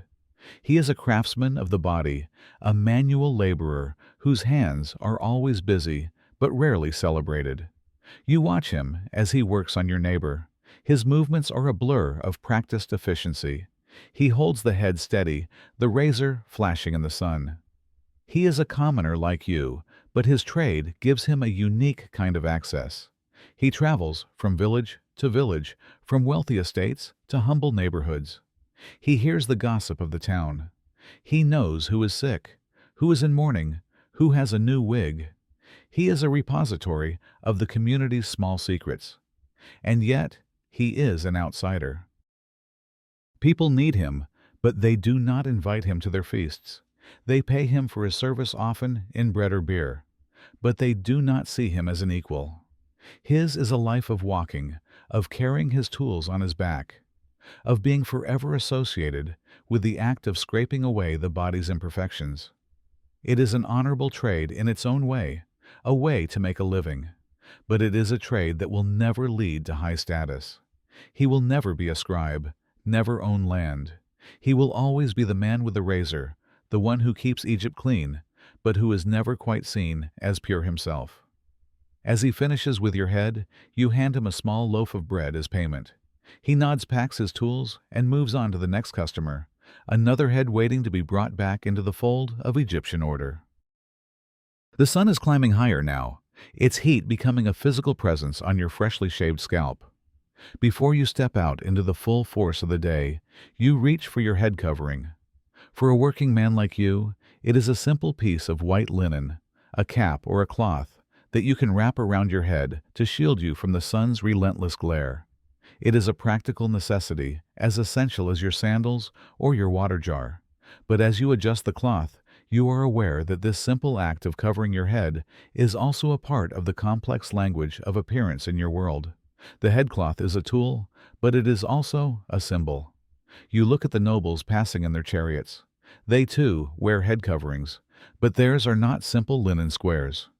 The pharaoh wears the Nem's headdress, a striped cloth of blue and gold that covers his entire head and falls in lappets over his shoulders. It is an icon of his royal power, a crown made of fabric, instantly recognizable and reserved for him alone. Noblemen wear other styles of headcloths, or wigs, their choice of fabric and design signaling their rank and their role in the court. A head covering is not just for protection, it is for proclamation. Even the gods are depicted with their own unique headdresses, from the sun disk of Ra to the feathered crown of Osiris. For women, the headcloth is even more significant. While they may have long, beautiful hair, it is often covered in public by a linen shawl, or a more structured headdress, especially for married women of a certain status. This is not a sign of oppression in the way later cultures might interpret it. It is a sign of modesty, of respectability. To show one's full uncovered hair in a formal setting could be seen as too intimate, too sensual. The headcloth frames the face, focusing attention on the eyes and creating an aura of serene dignity. The style of the headcloth, the way it is tied, the quality of the linen, all of these are subtle cues to a woman's identity. As a commoner, your headcloth is plain and functional. It marks you as a man of labor. It protects your scalp from sunburn and keeps the sweat from your eyes. It is a tool of your trade. But you know that in the grand hierarchy of Egypt, what you wear on your head is as important as the calluses on your hands. It tells the world who you are, where you belong, and the distance between you and the gods. The pharaoh's nems is a crown. The noble woman's perfumed wig is a status symbol. Your simple linen cloth is a mark of your toil. All of you cover your heads, but you are not the same. And in that simple piece of fabric, the entire social order of Egypt is silently reaffirmed. You stand before a newly sealed tomb, a simple mud brick mastaba, for a man of moderate importance, a local scribe perhaps. The funeral rites are over, the mourners have dispersed, and the silence that remains is heavy with the scent of sacred oils and the weight of eternity. You know that inside that sealed chamber, the deceased is not alone. He is surrounded by his earthly possessions, the tools he will need to navigate the underworld and live comfortably in the field of reeds. Among the jars of beer, the loaves of bread, and the miniature shabdi dolls, meant to serve him, there is a small, carefully arranged set of objects, his grooming kit. It contains a bronze razor, a set of copper tweezers, a small pot of coal for lining his eyes, and a comb carved from wood or bone. These are not sentimental afterthoughts. They are essential instruments for eternal life. The Egyptian afterlife is not a hazy spiritual realm. It is a mirror of this world, but perfected. You will have a body there, a spiritual body, and it must be maintained. You will eat, you will farm, you will feast with the gods, and you will be expected to look presentable. The shame of being unkempt does not end with death. It is a cosmic state. To appear before Osiris with a messy beard or an untidy wig would be an insult to the divine order. So the tools of grooming are packed with as much care as the jars of food and wine. The razor, its bronze edge still sharp, is there, to ensure his chin remains forever smooth, forever civilized. The tweezers are for any stray hairs, any sign of worldly chaos that might cling to his spiritual form. The coal is to grant him the clear, divine sight of the gods, to protect his eyes from the glare of eternity. And the comb. You have seen these combs, beautiful objects carved with animals or geometric patterns. They are used to detangle and style the intricate braids of the wigs he has taken with him. In the tomb, he has been laid to rest with his finest wigs, each resting in its own wooden box, ready for any occasion in the afterlife. There might be a short everyday wig for working his eternal fields, and a more elaborate braided one for attending feasts with the gods. These tools are his guarantee that he can maintain his status, his identity, and his purity for all time. The thought is both comforting and deeply intimidating. The responsibilities of life, the constant pressure to maintain a perfect appearance, do not end at the grave. They are amplified. You touch the seal on the tomb door, the clay still soft. You whisper a prayer for the scribe's journey, hoping his heart is light, his tools are sharp, and his appearance is pleasing to the gods. Because you know that your own day will come, and your own small kit will be packed. It is a humbling thought that for all eternity you will still need to shave. In a world where your appearance is your destiny, even the dead cannot afford to have a bad hair day. The shame would be eternal. The festival is in full swing. The streets of Thebes are a river of humanity, a current of sound, color, and smell. You stand at the edge of the main procession route, watching as the city's elite pass by. Here, in the brilliant, unforgiving sunlight, the social order of Egypt is on full display, and nowhere is it more visible than on the heads of the people. The hierarchy of wigs is as rigid and as clear as the social pyramid itself. It is a silent language that everyone understands, a visual code that announces your worth before you ever speak a word. You, a man of the working class, wear your simple wig made of woven palm fibers, stiffly coated in beeswax. It is functional. It shields your shaved head from the sun and fulfills the basic requirement of covering your bareness for a sacred event. But it is coarse. It does not move with the breeze. It sits on your head like a woven helmet, a clear and unambiguous symbol of your station. It says, "I am a laborer. I am here to serve." Then you see the merchants and the mid-level scribes. Their wigs are a step above yours. They are often made from a blend of human hair and animal hair, perhaps from a horse or a goat. They have more texture, more realism. The braids are finer, the shape more elegant. These wigs are a sign of a man on the rise, someone who has enough wealth to afford a better imitation of the ideal, but not enough to afford the ideal itself. They are a statement of aspiration, a careful performance of a status they hope one day to truly achieve. Their wigs are well oiled, but with a cheaper, less fragrant fat. They are respectable, but they do not command awe. And then they appear. The high officials, the generals, the vizier's family carried on litters by sweating slaves. And their wigs seem to be from another world entirely. They are great heavy manes of the finest human hair, cascading in hundreds of impossibly perfect braids over their shoulders. The hair is jet black, shimmering with expensive perfumed oils that leave a trail of myrrh and lotus in the air. Each braid is a work of art, weighted at the end with a small bead of gold or lapis lazuli. These are not just wigs, they are crowns of hair, masterpieces of the wig-maker's art that cost a fortune. They speak of a life lived in cool, shaded courtyards, a life free from the grit and dust of manual labor. They are symbols of immense power, of a connection to the royal court itself. Finally, you catch a glimpse of a member of the royal family. Her wig is a divine construction so elaborate it seems to defy gravity. It is adorned with golden rings, vulture insignia, and a diadem of polished gemstones. This is hair as a sacred object, a headdress that is also a political statement. It is a symbol not just of wealth, but of a divine mandate. The shame of your own humble fiber wig is not a sharp, painful thing. It is a dull, constant awareness of your place. You look at the hierarchy, passing before you, a ladder of hair rising from the dusty ground to the sunlit heavens. Each wig is a rung on that ladder, and you know exactly which one you are standing on. In the procession, you see a group of young women, their faces bright with excitement. They are newly married, and their prayers today are for children, for the continuation of their family line. You notice that their hairstyles are particularly elaborate. Their braids are woven with blue and green faience beads, colors associated with life water and the Nile. Some have small, fish-shaped amulets tied into their hair, ancient symbols of fertility and abundance. In ancient Egypt, a woman's hair is not just a measure of her beauty. It is deeply connected to her life-giving power, her fertility, her very essence as a woman. And this connection is embodied in the goddess Hathor. Hathor is one of the most beloved and powerful deities in the pantheon. She is the goddess of love, beauty, music, dance, and motherhood.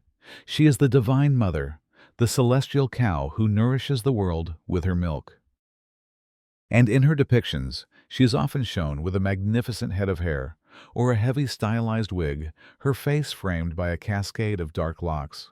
Her hair is a symbol of her seductive power and her maternal strength.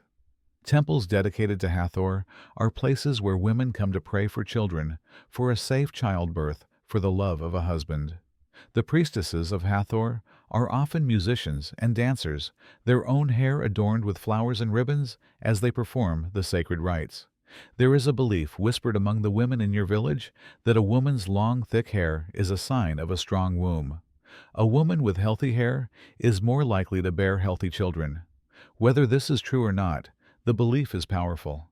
It means that the care a woman takes with her hair is not just vanity. It is a sacred duty, a way of honoring her own creative power. This is why you see pregnant women often taking extra care with their appearance, oiling their hair with special ointments, and whispering prayers to Hathor as they braid it. They are not just grooming themselves. They are protecting the new life within them. This connection between hair and life also appears in the symbolism of the sidelock of youth. When a child's hair is finally cut, it signifies their transition into a state of potential fertility. They are no longer a child, but a young adult, ready to take their place in the cycle of life, death, and rebirth. So when you look at the young women in the festival, their hair so carefully and beautifully styled, you are seeing more than just fashion. You are seeing a living prayer. Each braid is a hope for a child. Each bead is a plea for protection. And in the rustle of their hair, you can almost hear the distant divine laughter of Hathor, the golden goddess who blesses the world with life. The vizier is holding the feast, a grand affair, in his sprawling villa on the west bank of the Nile. Your master has been invited, a sign of his growing importance, and you have been sent along to assist him. The air in the courtyard is heavy with the scent of roasted duck honey cakes and expensive incense. Nobles are everywhere dressed in fine pleated linen, their necks adorned with heavy gold collars. And on their heads the wigs are immaculate. They are mountains of perfect braids, shimmering with perfumed oils, not a single hair out of place. This is a performance of power, and every detail matters. Suddenly, a murmur runs through the crowd. A minor official, a man named Nebaman, has just arrived, and something is wrong. His wig is askew. It is tilted just slightly to the left, a small imperfection. But in this world of rigid order, it is a glaring error.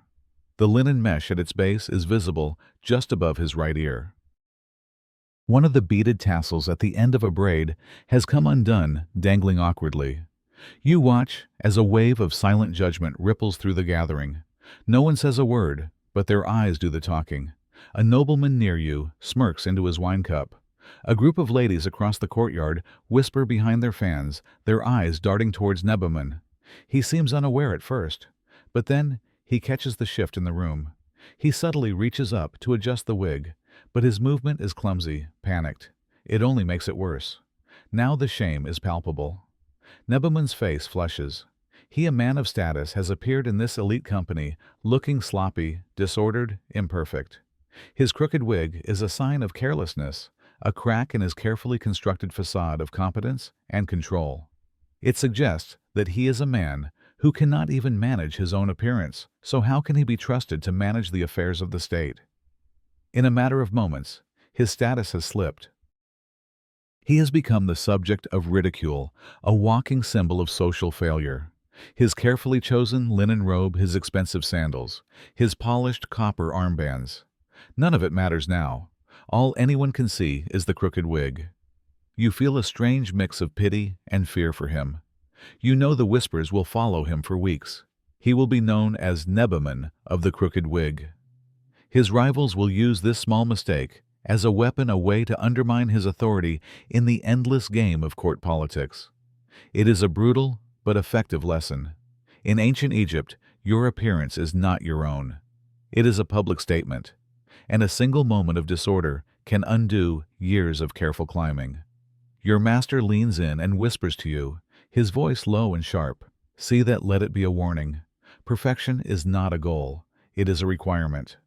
And you understand, in this world, a slip of status is as dangerous as a slip of the foot on a crocodile-infested riverbank.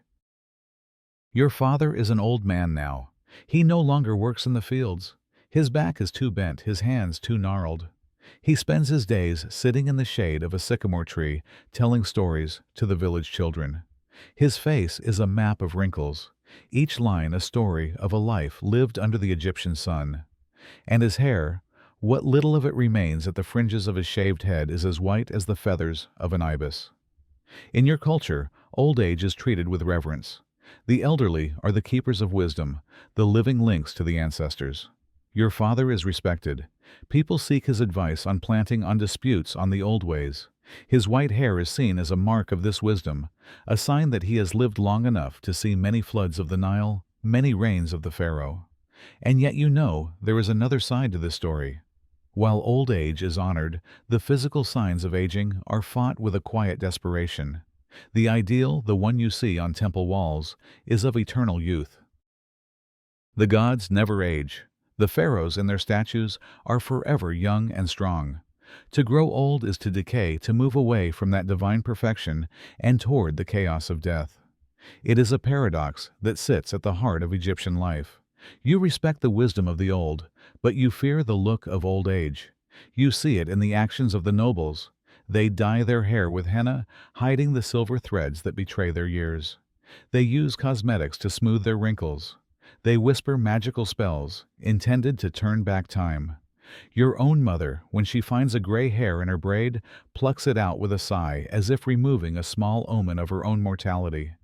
It is a battle that no one can win, but everyone must fight. The shame of aging is not about vanity. It is about the fear of becoming impure, of letting the forces of chaos gain a foothold on your body.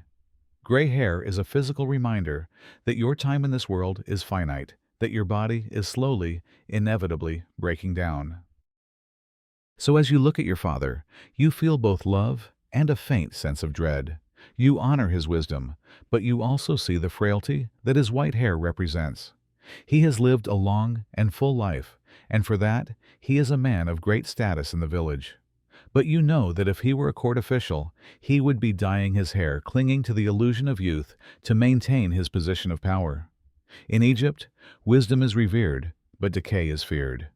And a single gray hair is a quiet, constant reminder of both. You are an apprentice to a stone carver, learning the sacred art of turning rock into life. Your master is working on a relief for a minor noble's tomb, and today he is carving the hair. You watch, mesmerized, as he works. With a bronze chisel and a wooden mallet, he transforms the flat stone into a tapestry of texture. He teaches you that in Egyptian art, the texture of hair is a secret language, a code that communicates status, divinity, and the very nature of the being depicted. He starts with the hair of a commoner like yourself. He carves simple straight lines suggesting a short, functional crop or a basic fiber wig. There is no elegance, no complexity. It is the texture of labor, of simplicity. Then he moves to the figure of the noble's wife. Here his work becomes more intricate. He carves dozens of thin, parallel lines, each one representing a tight, individual braid. The result is a heavy structured and perfectly ordered hairstyle. This is the texture of the elite. The repetitive pattern of the braids represents order, discipline, and control. It is hair that has been tamed, managed, and perfected, a reflection of the noble class's role as maintainers of Mayat. The more braids, the more detailed, the higher the status. Your master tells you that the braids are like the rows of crops in a perfectly irrigated field, a sign of civilization triumphing over chaos. Next, he carves the hair of a deity. He is carving a small image of Hathor in the corner of the relief. For her, he uses a different technique entirely. He carves soft, flowing, and often curled hair. This is the texture of the divine. The curls are not wild or chaotic. They are perfect stylized spirals. This represents a different kind of order, not the rigid human order of braids, but the fluid, natural, and eternal power of the gods. The curl is a symbol of life, of energy, of something that is beyond mortal control, yet perfectly harmonious. The beards of the gods are also carved with this divine curl at the end, a clear sign of their otherworldly nature. Finally, your master points to the enemy soldiers being trampled under the pharaoh's chariot. Their hair is a mess of chaotic, jagged lines. It is untamed, wild, representing the barbarism of the lands beyond Egypt. The carving is intentionally crude, meant to show them as less than human. Through the simple act of carving texture, the artist tells a story of the entire social and cosmic order.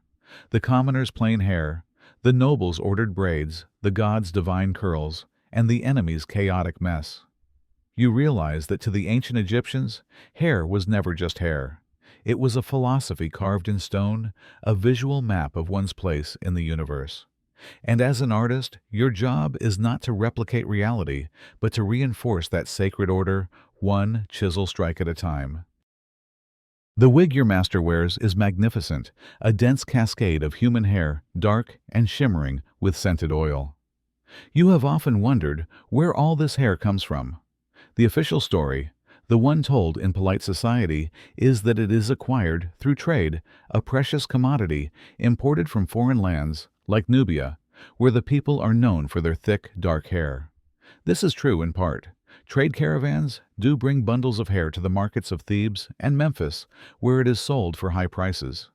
But you have heard whisper stories from the merchants and the slaves in the market of other darker sources. You know that not all hair is freely given. In times of war, the hair of defeated enemies is sometimes taken as tribute. Female captives brought to Egypt as slaves are often shaved upon their arrival, their long braids cut off to be sold to the wig makers. It is the ultimate humiliation, a stripping away of their identity, their past. their very selves, all to adorn the head of an Egyptian noble. Their loss becomes a symbol of another's status. But there is another source, one that is closer to home and even more unsettling. It is said that some of the poorest families in times of famine or desperate debt will sell the hair of their own children. A young girl with long, healthy hair might have it cut and sold to a wig maker for a few sacks of grain, just enough to keep her family from starving. It is a heartbreaking transaction, a sacrifice of beauty for survival. The child who once wore her hair in proud braids is left with a shaved head, a mark of poverty that she will carry for months until it grows back. You imagine these children, their small hands harvesting the fields, their heads bare not for purity, but for poverty. They are the unseen laborers in the economy of beauty. Their hair, which should be their own, becomes a resource to be harvested, a raw material for the vanities of the rich. The wigmaker in his workshop does not ask where the hair comes from. He simply sorts it, treats it, and weaves it into the beautiful, orderly creations that his wealthy clients demand. The noble woman who wears the wig does not think of the child whose head is now bare. She sees only her own reflection, her status affirmed, her beauty perfected. But you, when you look at the magnificent wigs of the elite, you can no longer see only the beauty. You see the hidden cost. You see the shorn captives, the desperate families, the silent children whose hair has been traded for bread. And you understand that in Egypt, even something as personal as the hair on your head can become part of the great unforgiving machine of power and commerce. The air at the vizier's feast is thick with a symphony of smells. The aroma of roasted meats, of honey cakes, of wine spiced with cinnamon. But rising above it all is another scent, a heavy, sweet, and intoxicating fragrance that clings to the air, to the linen robes, to the very stones of the villa. It is the smell of perfumed wigs. In ancient Egypt, to be wealthy is to smell good, and the most powerful way to announce your status is through the fragrance you wear on your head. You watch as a noble woman passes, and you see the source of this divine aroma. Perched atop her elaborate wig is a small, cone-shaped object, pale and waxy. This is a perfume cone, the height of cosmetic luxury and ingenuity. These cones are made from a base of solid fat, usually tallow or beeswax, which has been infused with a mixture of expensive fragrant resins and oils. Myrrh from the land of Punt. Frankincense from Arabia. Lotus blossom extract and crushed juniper berries, all are blended together to create a solid perfume. When worn on the head, the wearer's own body heat, combined with the heat of the crowded room, slowly melts the cone. As it melts, it releases its fragrance, sending waves of perfume into the air. It also casts a glistening scented sheen over the wig and drips down onto the shoulders and clothes, anointing the wearer in a halo of divine scent. It is a slow-release air freshener for the elite. The practice is both beautiful and slightly messy. You see a few nobles with small, glistening streaks of scented oil running down their faces. But no one seems to mind. It is part of the performance. It signifies that you are so wealthy you can afford a perfume that literally melts all over you. You, of course, have never worn such a thing. The most you can afford is a small dab of castor oil to give your fiber wig a slight shine. The smell of your wig is the smell of wax and dust. The smell of their wigs is the smell of exotic lands, of temple rituals, of a life lived in a different sensory world. The creation of these perfumes is a secret art known only to a few skilled artisans. The recipes are jealously guarded. The ingredients are traded over vast distances, their value sometimes rivaling that of gold. To be able to afford such a cone is to be at the very top of society. It is a way of creating a personal atmosphere of power and divinity. As the evening wears on and the cones continue to melt, the air in the great hall becomes almost overwhelmingly fragrant. It is the scent of power, a sweet, heavy, and inescapable reminder that in Egypt, even the air you breathe is a reflection of your place in the hierarchy. You stand at the back of the festival crowd, trying to remain inconspicuous. You check your simple linen kilt, ensuring it is tied correctly. You adjust your fiber wig, hoping it sits straight. You are acutely aware that every detail of your appearance is being judged not just by your neighbors, but by the silent, unwritten laws that govern your society. Are there actual written laws about hairstyles? Scrolls that dictate the length of a braid or the style of a wig? Not exactly. The laws of appearance in ancient Egypt are more powerful than that. They are not written on papyrus. They are written in the collective mind of the people.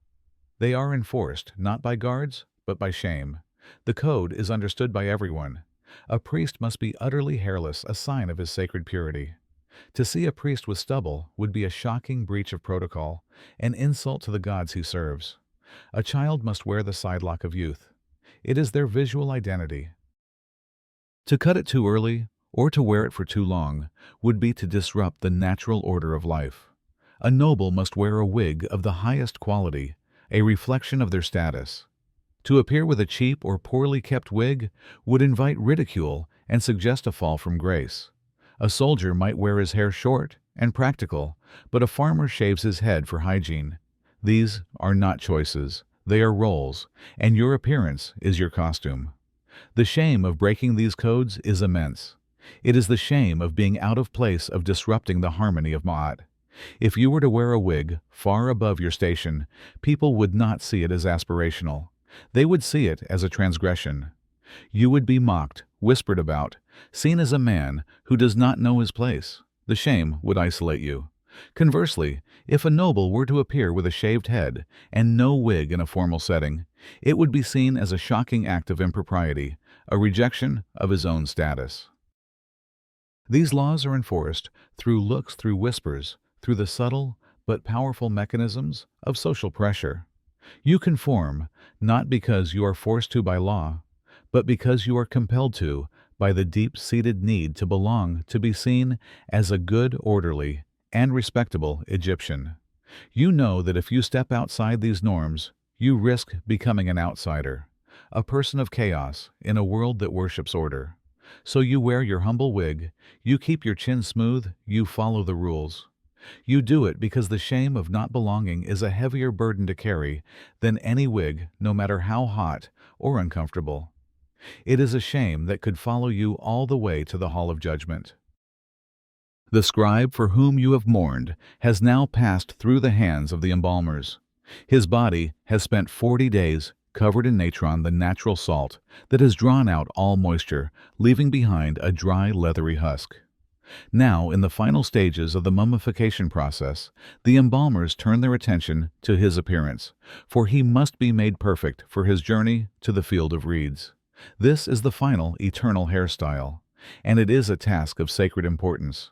His own hair, what little of it he had in old age, has been carefully washed and treated. But to ensure he appears in the afterlife as a man, in the prime of his vitality, a magnificent wig of dark, braided human hair is brought forth. This wig is not for show. It is an essential piece of his spiritual armor. The embalmers place it on his head with practiced care, arranging the braids so they fall perfectly over his linen-wrapped shoulders. They anoint it with sacred perfumed oils, whispering chants as they work. This is the hairstyle he will wear when he stands before Osiris. It must be flawless. His face, now gaunt and shrunken, is given back its identity.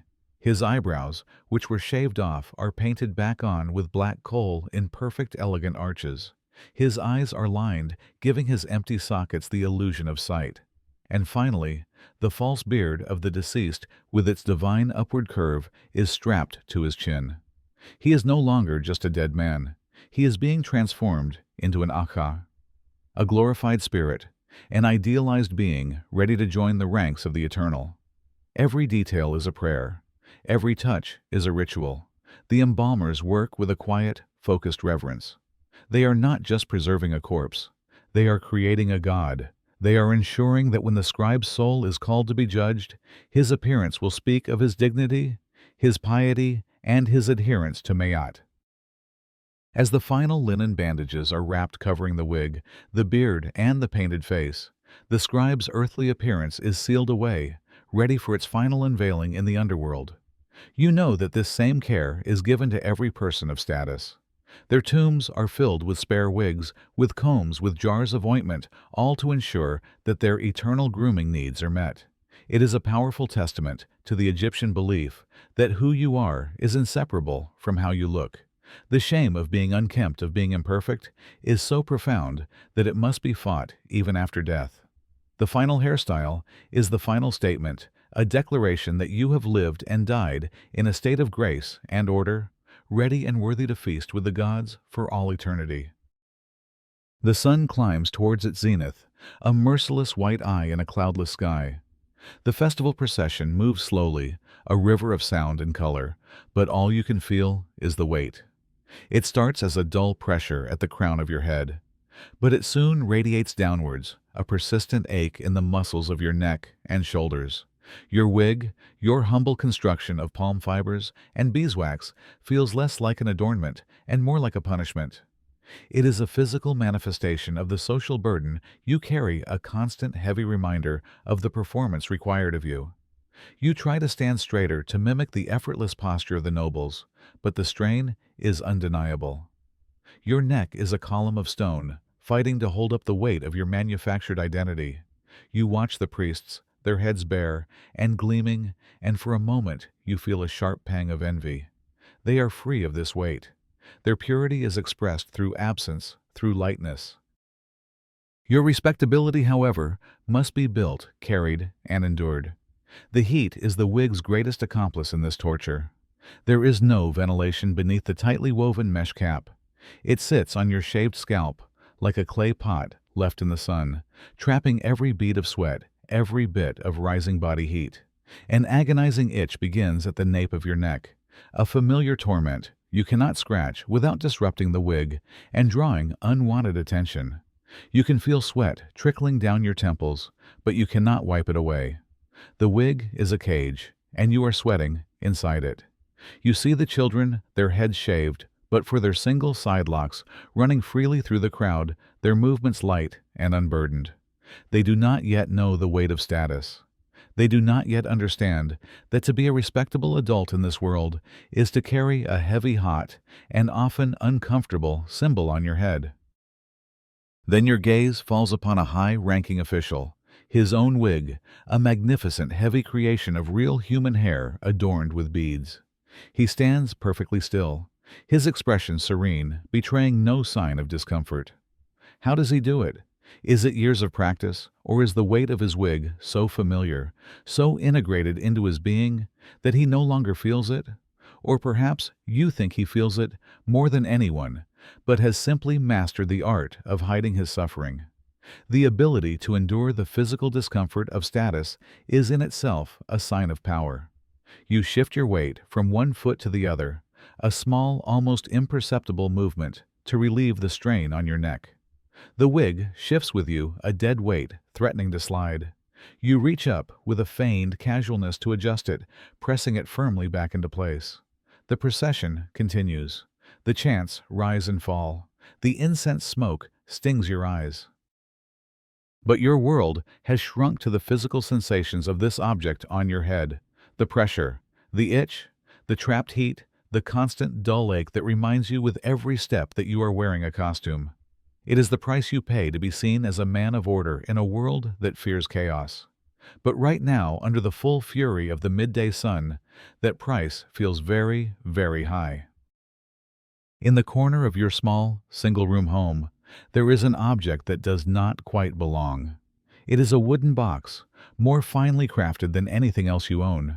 While your stools are rough-hewn and your clay pots are chipped, this box is made of sycamore wood, sanded smooth, and joined with a precision that speaks of a skilled artisan. It is not large, but it is heavy, and it is sealed with a simple wooden latch.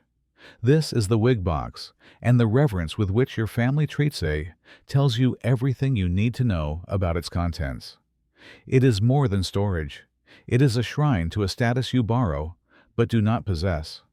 The wig itself, whether a simple fiber construction or a more expensive hairpiece, is an object of immense value, and it must be protected. It cannot be left out in the open, where it would collect the dust that coats every surface of your life. It cannot be exposed to the moisture that seeps through the mud brick walls on damp nights. And it certainly cannot be touched by the curious hands of children or the nibbling teeth of rodents. The wig box is its sanctuary, a small, clean, ordered space, in a world of mess and unpredictability. When you open the box, you do so with care. The scent of beeswax and old perfume, faint but distinct, rises to meet you. Inside the wig rests on a small carved wooden headstand designed to help it keep its shape. For the wealthy, the wig box is an even more elaborate affair. It might be made of imported cedar wood inlaid with ivory or ebony, its interior lined with fine, clean linen. It is a piece of furniture that is in itself a declaration of wealth. To own such a box is to have something worth protecting in this manner. It signals that your wigs are not just occasional accessories, but a collection and essential part of your public identity that requires its own sacred space. The box is kept in the private quarters of the home, away from the smoke of the kitchen and the traffic of the main living area. It is a private world for a public object. When you handle your own modest wig, you do so with the lessons of your father fresh in your mind. You hold it by the base, never by the hair. You place it carefully on its stand. You check the mesh for any signs of fraying. You ensure the latch on the box is secure. This is a ritual of maintenance of respect. You are caring for an object that allows you to participate in the grand theater of Egyptian society. The box is the curtain, and the wig is the mask. Without the box, the mask would be ruined. As you close the lid, the click of the wooden latch feels final, secure. You have put away your public face, your symbol of order. Now, in the privacy of your home, with your head bare and the box sealed, you are simply yourself again. But the box is always there, a quiet, solid presence in the corner, reminding you of the role you must be ready to play tomorrow. You stand in the festival crowd, a sea of bodies swaying to the rhythm of the temple drums. You are wearing your wig, the one your family saved for months to afford. It is made of palm fibers, dyed black with soot and ash, and held together with a generous coating of beeswax. From a distance in the shifting crowd, it passes. It gives your head the proper shape, the proper silhouette. It fulfills the social contract. But up close in the harsh, revealing light of the Egyptian sun, it is undeniably what it is, an imitation. And with that knowledge comes a quiet, persistent hum of shame. You can feel the difference. Your wig is stiff. It doesn't move like hair. It sits on your head like a woven helmet, hot and unyielding. The texture is coarse, and if you look closely, you can see the individual fibers, a poor mockery of the fine, soft strands of human hair. You accidentally brush your hand against it, and it feels rough, artificial. You see a minor official walk by his own wig, a mid-tier creation of blended human and animal hair. It moves with a certain life. The braids are more supple. The sheen is more natural. He is not of the highest class, but he is a man whose wig proclaims that he is a step, or perhaps many steps above you. He doesn't look at you, but you feel his status as keenly as you feel the heat on your neck. Then a noble family passes, carried on litters. Their wigs are from another reality altogether. They are flawless constructions of pure imported human hair, so black they seem to drink the sunlight. The braids are impossibly fine, the curls perfectly formed. They are not wearing wigs. They are wearing living sculptures. And the shame in your own heart deepens. Your fiber wig, which felt like such a proud achievement this morning, now feels like what it is, a cheap copy, a mark of your poverty. It is a constant physical reminder that you are on the outside of true power, looking in. You are playing a part, but your costume is from a lesser theater. This shame is not spoken. It is a silent communication understood by everyone. When a man of higher status looks at you, his eyes might flicker for a fraction of a second to your wig, and in that glance, the entire social hierarchy is reaffirmed. He knows, you know. Nothing needs to be said. Your wig is a sign that you are trying to adhere to the rules of Mayat, that you respect the order of things. But it is also a sign that you can only afford the appearance of respectability, not the substance of it. You pull your linen headcloth slightly lower, hoping to obscure the edges of the wig. You try to stand taller, to project a confidence you do not feel. But the imitation on your head feels heavier than ever, not with its physical weight, but with the social weight of being a man who can only ever afford to pretend. You stand before a colossal statue of a seated pharaoh, its stone gaze fixed on the horizon for eternity. His face is serene, powerful, a perfect mask of divine kingship, and from his chin juts the false beard, long, narrow, and perfectly braided. It does not look like real hair. It is not meant to. It is a symbol, a piece of sacred geometry that separates the world of the gods from the world of men. The divine beard is a mark of eternal, unchanging power. It is smooth, hard, and perfectly ordered. It is an attribute of Osiris of Ptah, of the pharaoh, in his deified state. It is a beard of the cosmos, not of the flesh. It is a symbol of Ma'at itself. Later that day, you see a group of foreign captives being paraded through the streets, their hands bound. They are Libyans, their faces weathered from the desert sun. And they all have beards. But these are not the beards of the gods. These are the beards of men untamed, scraggly, and chaotic. Their beards are thick and pointed, their mustaches full. To your Egyptian eyes, trained in the aesthetics of cleanliness and order, they look wild, animalistic, uncivilized. Their facial hair is a symbol of their otherness, a mark of the chaos that exists beyond the ordered borders of your homeland. It is everything the divine beard is not. This contrast is the foundation of your understanding of the world. The false beard of the pharaoh is a tool of statecraft, a symbol of control. It is worn in rituals to show that he is a conduit for the gods, that his rule is sanctioned by the heavens. It is a beard of order.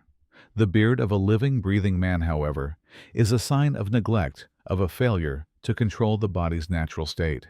In your world, a man shaves his face as an act of civic duty, a way of showing he is a part of the disciplined, ordered machine of Egypt. To let a beard grow is to let chaos sprout from your very skin. You remember the reliefs on the temple walls, the ones depicting the pharaoh smiting his bearded enemies. The scene is always the same.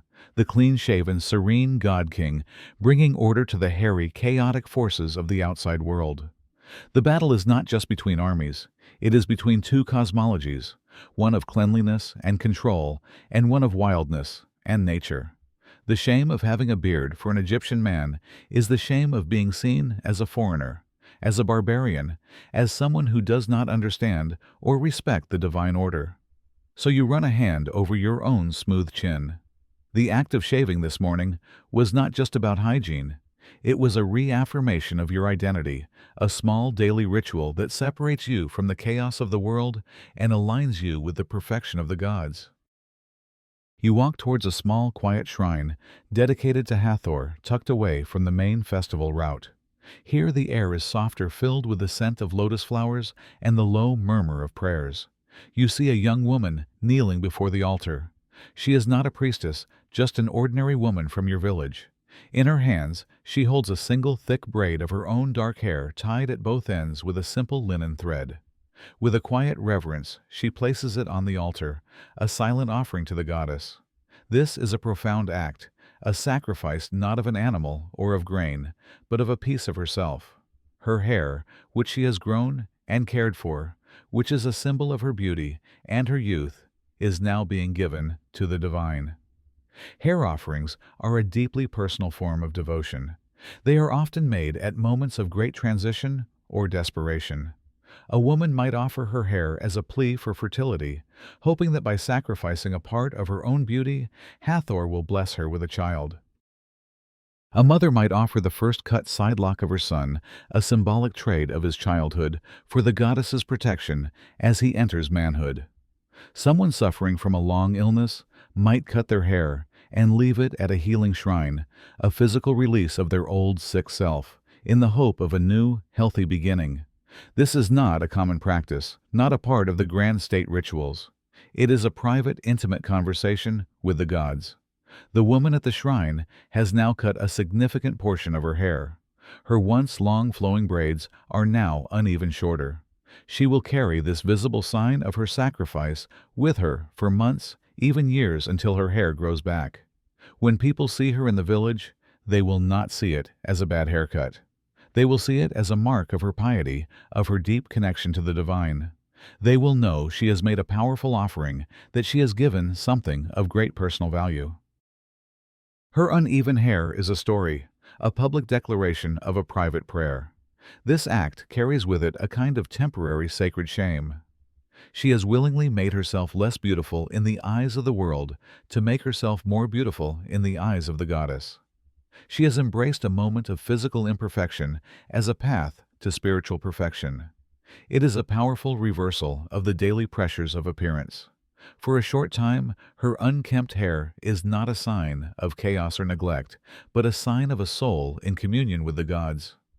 As you watch her leave the shrine, her head held high despite her shorn locks, you understand that in Egypt there are many kinds of purity, and some of them can only be found through sacrifice. The feast at the vizier's villa is growing louder. The wine flows freely, and the musicians are playing a hypnotic rhythm on a harp and a flute. Dancers emerge, their bodies swaying, their linen dresses thin and almost translucent in the flickering lamplight. And you notice their hair. Unlike the respectable noblewomen whose hair is bound in tight, orderly wigs, the dancers' hair is different. Some wear it long and flowing, unbound, cascading over their shoulders as they move. Others wear wigs that are styled with a deliberate, almost provocative looseness. This is hair, as a tool of seduction, a symbol of erotic power that stands in stark contrast to the rigid formality of the court. In the formal world of Egyptian society, hair is controlled, braided, and often covered, a sign of modesty and order. But in the more intimate private world of love music and dance, hair is allowed to be free. And in its freedom, it becomes a powerful symbol of intimacy and desire. You have heard the love poems that the scribes sometimes recite, poems that speak of the beloved's hair, of its dark beauty, of the scent of myrrh that clings to it. My heart thinks of your love. One poem goes, "The half of my hair is braided." The line is subtle, but clear. The other half is undone, waiting for a lover's touch. To see a woman's hair unbound is to be granted a glimpse into a private world. The dancers' movements accentuate this.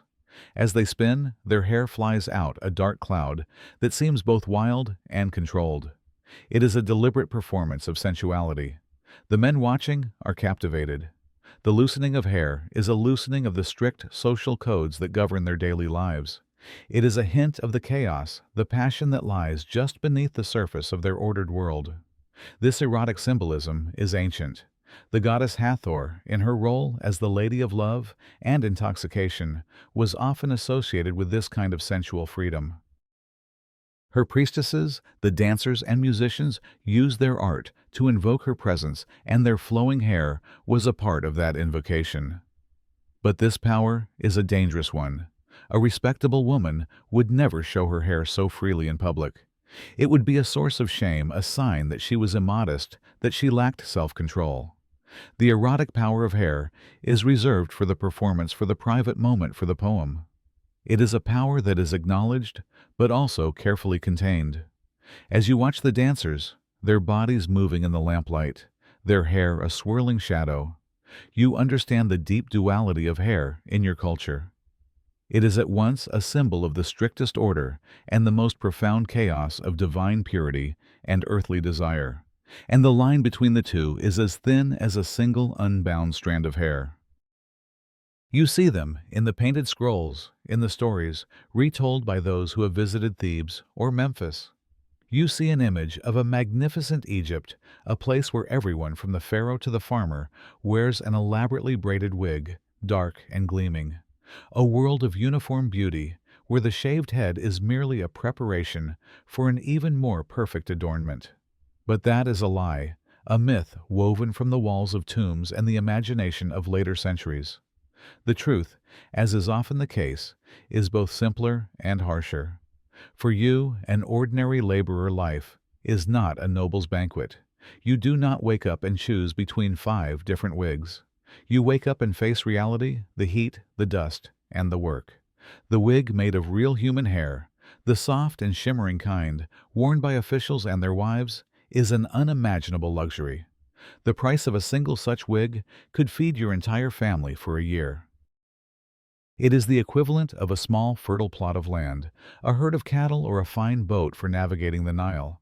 It is not an accessory, it is an inheritance, a symbol of wealth you can only admire from a distance. So what do you wear on festival days when the nakedness of a shaved head is deemed not respectful enough? You wear an imitation, a poor man's version. Your wig is made from the cheapest materials available: palm fibers, grass, or horsehair, dyed black with soot and ash and held together by a thick coating of beeswax. It is stiff, heavy, and hot. It lacks the softness of real hair. It does not move in the breeze. It sits on your head like a woven helmet, a tangible and constant reminder of your place. When you stand in a crowd, you can easily tell who is who just by looking at their heads. The cheap wigs have a coarse, lifeless quality, while the expensive ones seem soft, natural, almost alive. The truth is, most Egyptians in their daily lives do not wear wigs. The farmers in the fields, the builders of the tombs, the sailors on the Nile, they shave their heads for convenience and hygiene. A shaved head is cool. It is free of lice. It requires no upkeep. It is a practical solution for a harsh life. Wigs are for special occasions, or for those whose lives are a series of special occasions. The myth of a uniformly wigged Egypt is a simplification. The reality is a complex tapestry of class division, where what you wear on your head says everything about the life you lead. You do not wear a wig because it is fashion. If you wear one at all, it is because you are trying, just for a day, to look like you belong to a world you will never truly touch. In the stories passed down, the image of the shaved, gleaming head is often tied to the priests, the men and women who have renounced the trappings of the earthly world to serve the gods. Their baldness is a symbol of absolute purity, a sacred devotion. And that is true. But if you think they were the only ones walking around without a single hair, you miss a more fundamental and pervasive truth about your own life and the lives of those around you. The truth is, the shaved head is as common in Egypt as the desert sand. It is not an exception. It is a rule applied for different reasons, but all stemming from one shared reality. Hair is a burden. Look around you. You see the soldiers training under the harsh sun, their heads shaved to fit beneath their leather helmets and to prevent an enemy from grabbing their hair in battle. For them, baldness is a tactic, a part of military discipline. It is not purity. It is practicality. Then you see the children, like your own son, playing in the dust, their heads also shorn clean except for the single sidelock of youth. They are shaved not for any sacred reason, but simply for hygiene. Lice are a constant plague, and a shaved head is the best defense against them. It is a mother's love expressed through a razor's edge, a practical protection against a tangible threat. And then there is you and the laborers like you, the farmers, the artisans, the fishermen. You shave your head because of the heat. You shave it for cleanliness. You shave it because you have neither the time nor the resources to care for an elaborate hairstyle. In a day's work, sweat and dust will turn the most beautiful hair into a matted mess. Your shaved head is a logical choice, an intelligent adaptation to your environment. It is not a declaration of faith. It is a declaration of existence. So where is the difference? It lies in the meaning. When a priest shaves his head, it is a ritual act. He is removing the last trace of wild earthly being to become a clean vessel for the divine. His baldness is a crown of invisibility. When you shave your head, it is an act of necessity. It is how you fight the heat, the disease, the poverty. Your baldness is a tool. The same action but with two entirely different meanings. The shaved head is not the exclusive domain of the clergy. It is a part of the daily life of everyone. The only difference is that for them, it is a path to the gods. For you, it is simply a way to survive another day. You do not think about it in philosophical terms. You do not sit under a sycamore tree and contemplate the nature of the cosmos. But you feel it in every breath, in every action. You feel Mayat. It is the sacred order, the balance established by the gods at the beginning of time. It is the reason the sun rises in the east, the reason the Nile floods in its season, the reason the stars move across the sky in predictable paths. And your life, from the rituals in the temple to the way you tie your sandals, is a constant effort to maintain that balance. And in this worldview, cleanliness is not just hygiene. It is an expression of Mayat. Chaos, filth, and decay belong to Isfet, the opposing force of order. Your body is a small temple, and it is your duty to keep it clean, orderly, a reflection of the perfection of the universe. And hair, in its natural state, is chaotic. It grows wild, unruly. It becomes tangled, matted, a home for insects. It is a small piece of the untamed natural world clinging to your civilized body. This is why the act of shaving is so deeply significant. When you bring the razor to your scalp, you are not just removing hair. You are participating in a symbolic act. You are imposing order on chaos. You are taming a part of your own wilderness. The smooth shaved head becomes a symbol of a mind and body that is controlled, that has been brought into harmony with Mati. The wig, on the other hand, is a step further. It does not just remove natural chaos. It replaces that chaos with a perfect artificial order. 1,000 identical braids, not a single strand out of place. It is absolute control.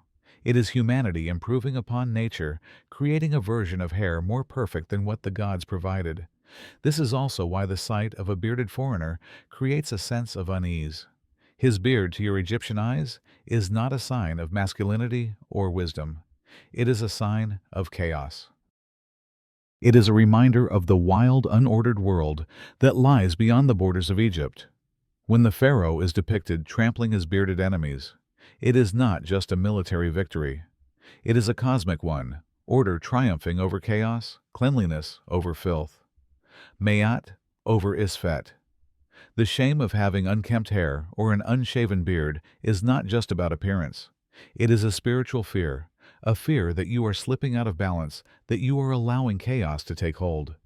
And in a world built on order, there is no greater fear. You feel the weight of their eyes. As you walk through the market, as you stand in the festival crowd, you know you are being judged. Everyone is looking at your clothes, your posture, and of course, your head. The shame you feel about your fiber wig or about your bare, uncovered scalp is not born inside you. It is placed upon you by society, by an invisible but powerful system of rules that determines your worth based on external signs. Thousands of years from now, in a different world, your descendants will feel a similar pressure, just with different symbols. They will worry about the brand of clothes they wear, the car they drive, the number of likes on a digital photograph. They, too, will feel the shame of imitation, the anxiety of failing to live up to some ideal set by their society. The technology changes, the symbols change, but the mechanism of social pressure does not. It is a human constant. You live in a world where individual identity barely exists. You are not you in the way the future world will understand it. You are your father's son, a member of your village, a farmer, a worshiper of Ra. Your role is predetermined, and your appearance is the uniform for that role. Your shaved head is not a personal choice. It is part of the laborer's uniform. A noble's wig is not a fashion statement. It is part of the ruling class's uniform. Conforming to these rules provides you with the safety of belonging. It allows you to fit in, to be accepted, to be seen as an orderly member of society. But it also takes something away. It takes away the freedom to be yourself, to be messy, to be imperfect. The shame you feel is not just about hair. It is about difference. The fear of being seen as different, as wrong, according to the standard. And perhaps that is the most enduring legacy of this system. Not the wigs or the shaved heads, but the idea that a person's value can be measured by things on the surface. That conformity brings safety, and difference brings shame. When you lie on your reed mat at night in the quiet of your home, perhaps you ask yourself, without these rules, who would I be? But that question is too dangerous to dwell on for long. Because in the morning you will wake up, you will pick up the razor, and once again you will become the person the world demands you to be. The sun sets behind the western cliffs, painting the Nile the color of wine. The festival is over. The crowds fade away, leaving behind the quiet, the scent of lingering incense, and a fatigue that settles deep into your bones. You walk home through alleys that have now sunk into shadow. The fiber wig is carefully placed back in its box. Your bare head after a long day under the sun, and its heavy covering feels both relieved and strangely exposed. You sit outside your mud brick hut, watching the stars begin to emerge in the dark, vast sky. Today was a special day, but in truth, it was just like every other day. It was an endless performance. You shaved your head to show your purity. You wore a wig to show your status. You followed every rule, both seen and unseen, just to prove that you are a part of the order, a part of Ma'at. From the itchy shaved head of a child to the golden, false beard of a pharaoh, it is all a part of one enormous, unshakable system. There is no room for choice in this system. There is no room for individual identity. It is a machine of conformity, and you are a gear within it. Tomorrow, you will wake up again, eat your breakfast of bread and sand, go to the fields and work until your back is bent. You will again feel the pressure of watching eyes, the silent judgment of your appearance. This loop has no end.